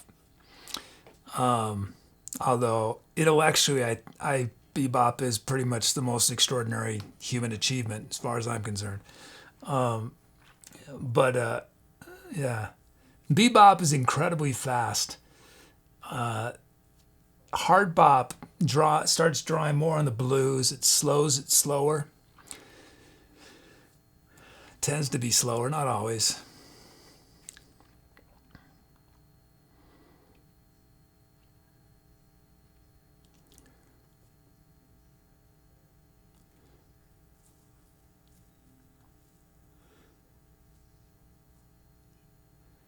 Muty says it's about a loose cannon bounty hunter in an oddly familiar space world. Why do we love bounty hunters so much? What is... You know, why? I mean, what they're doing is pretty awful a lot of the times, right?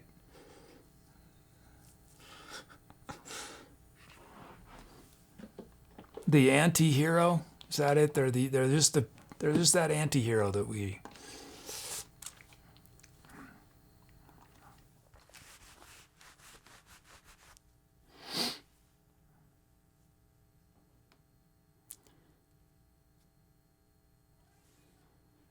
Our show is live from Color Soup. And yes, I'm going to retain the spelling, the non-American spelling of color. We're going to leave it exactly as written by Muty. Color Soup. Continue, we did 4 tracks. Continue, Human Q&A, Passage of Faded Time, and Mandelbrot Set.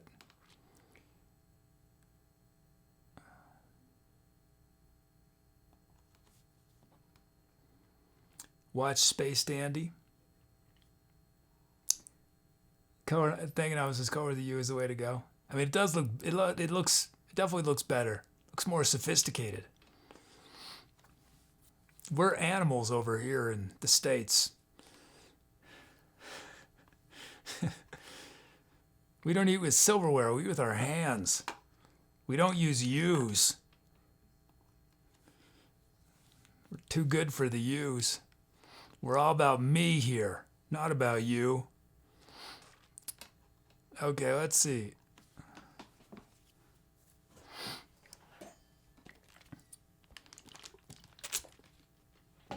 Pierre, though, says color is a waste of space when it can also be spelled with a letter shorter. It's funny that you say that, Pierre, since if I recall, you're German. You're in Germany where the words are just absurdly long. Or am I wrong about that? Aren't German words pretty much the most epic length words out there? Is that just because they mash lots of words together? It's like a train. You've got the engine up front and the caboose. Everything is capitalized. Not all words are terribly long. King says they're long, but it's a whole sentence in one. Comprehensive school is in German. Gesamtschule.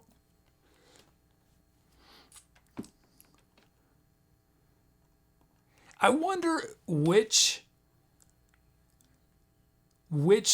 culture enjoys speaking their language the most. Like, I hear some other languages and I think, man, if I spoke that language every day, I would just wake up and it'd be like eating delicious bubblegum ice cream, just saying these words, it'd just be like a party in your mouth.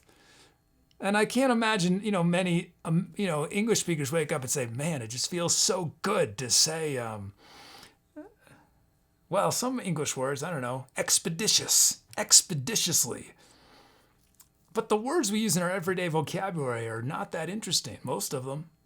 Most. I mean, I'm not waking up and saying my life is better because I said most.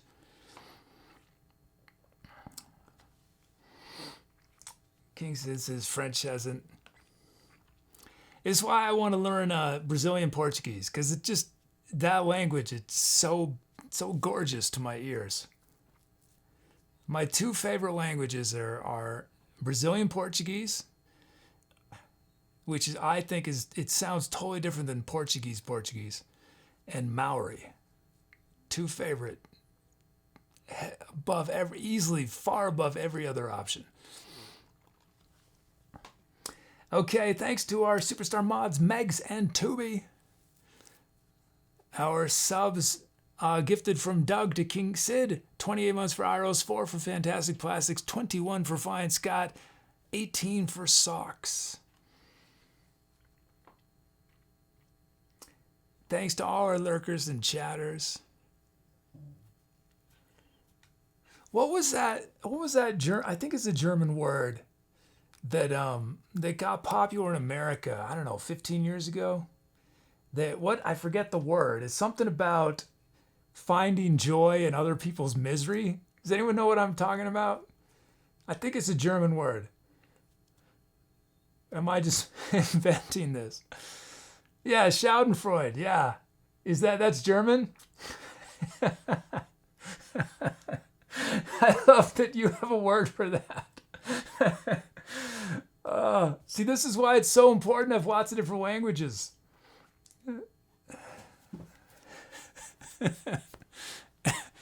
Yeah, you regularly see Schadenfreude in I mean, I see it in journalism and stuff. Yeah, people talk about it. Today, we featured these 21 folks who either named our current tour, named our venue, named one of our songs, made a request on one of the songs we featured. angryCHKN, BP103, Douglas Fillmore, Electric Boo, Elliot, GD Bill, Iris, and the Amazing Pants, King Sid, Moltober, Mr. Robert, Muaha, Muty, Neighborhood Watch, Prado, I Got RFCR, Rose, and Roddy, Sugar, Sock, Spooker, Staffy, Thankonomics, Wow, Soda, and Zake 101.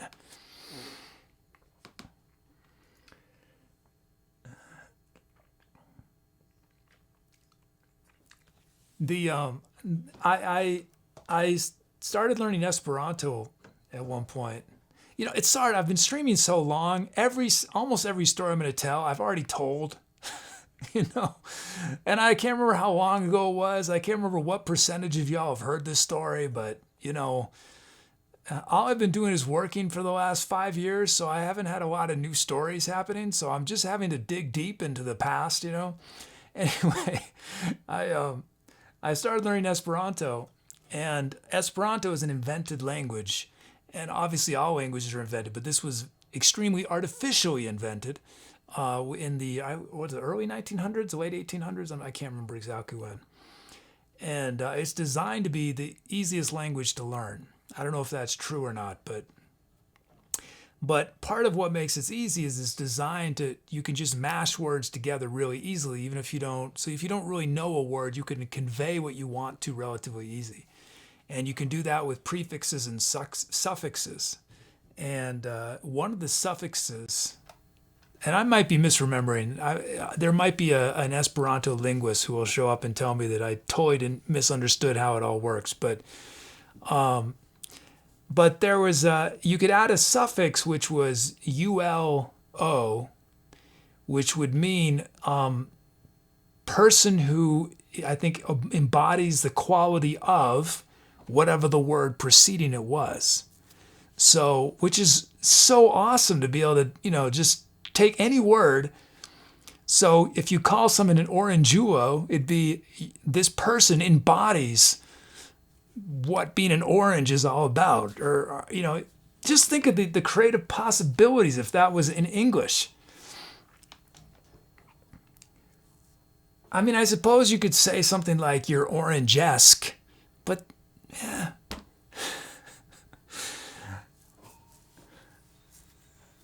Muty says, I love that Esperanto contains the word rant.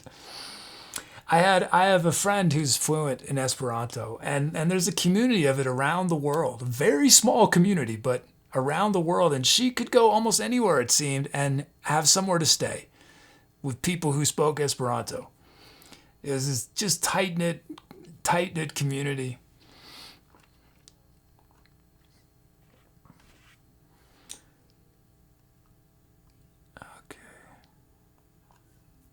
Let's see. We're gonna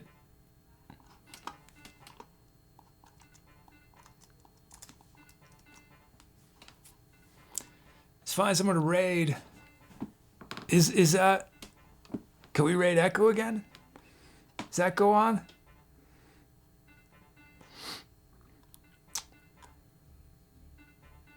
I don't see Echo on. Okay, let's see. Okay, let's raid someone we've never raided before.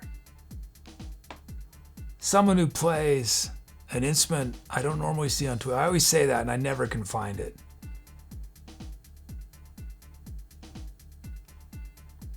I'm telling you, if you play an uncommonly seen instrument, you might not get tons of viewers, but I'm sure you'll get at least 10 people, no matter what. I should just start doing a stream where I play some weird instrument. That's what I should do.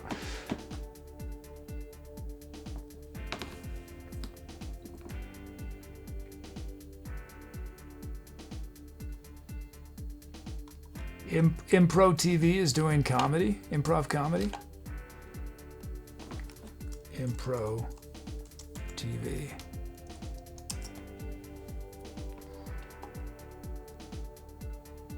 Oh, they're not live anymore though.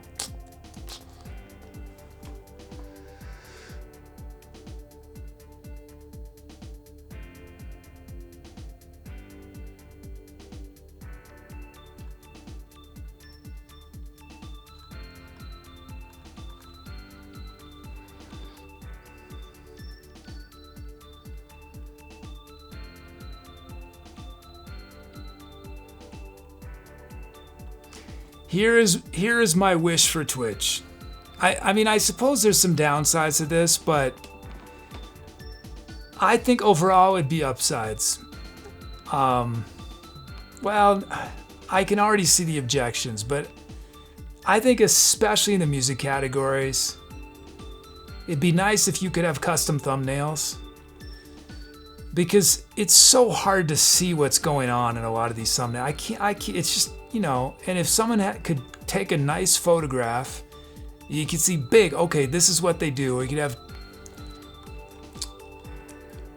I think it really hurts discoverability, because on YouTube, it's all about thumbnails, right? That's one of the main things that makes a difference. But Twitch, we've got, a lot of these thumbnails, they do not look appetizing, but I'm sure it's awesome what's going on the channel, but I'm sure my thumbnail most of the time does not look appealing.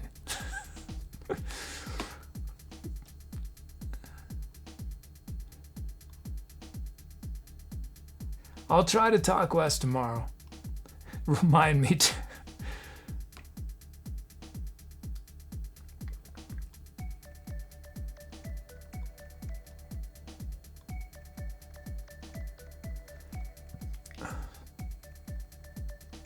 Moose is mostly its games.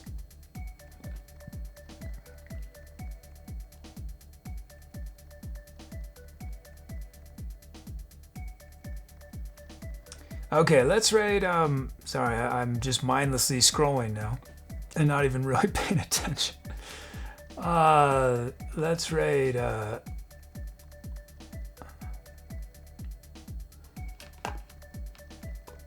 singing and chatting. Have I rated this person before? No. Let's go supporter.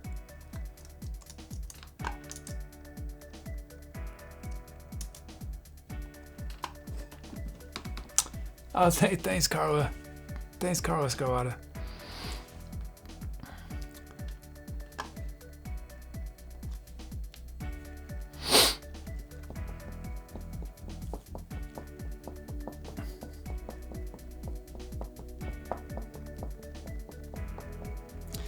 There we go. Okay, thanks everybody. We got one more show this week, tomorrow. I hope to see you tomorrow for the Saturday extravaganza.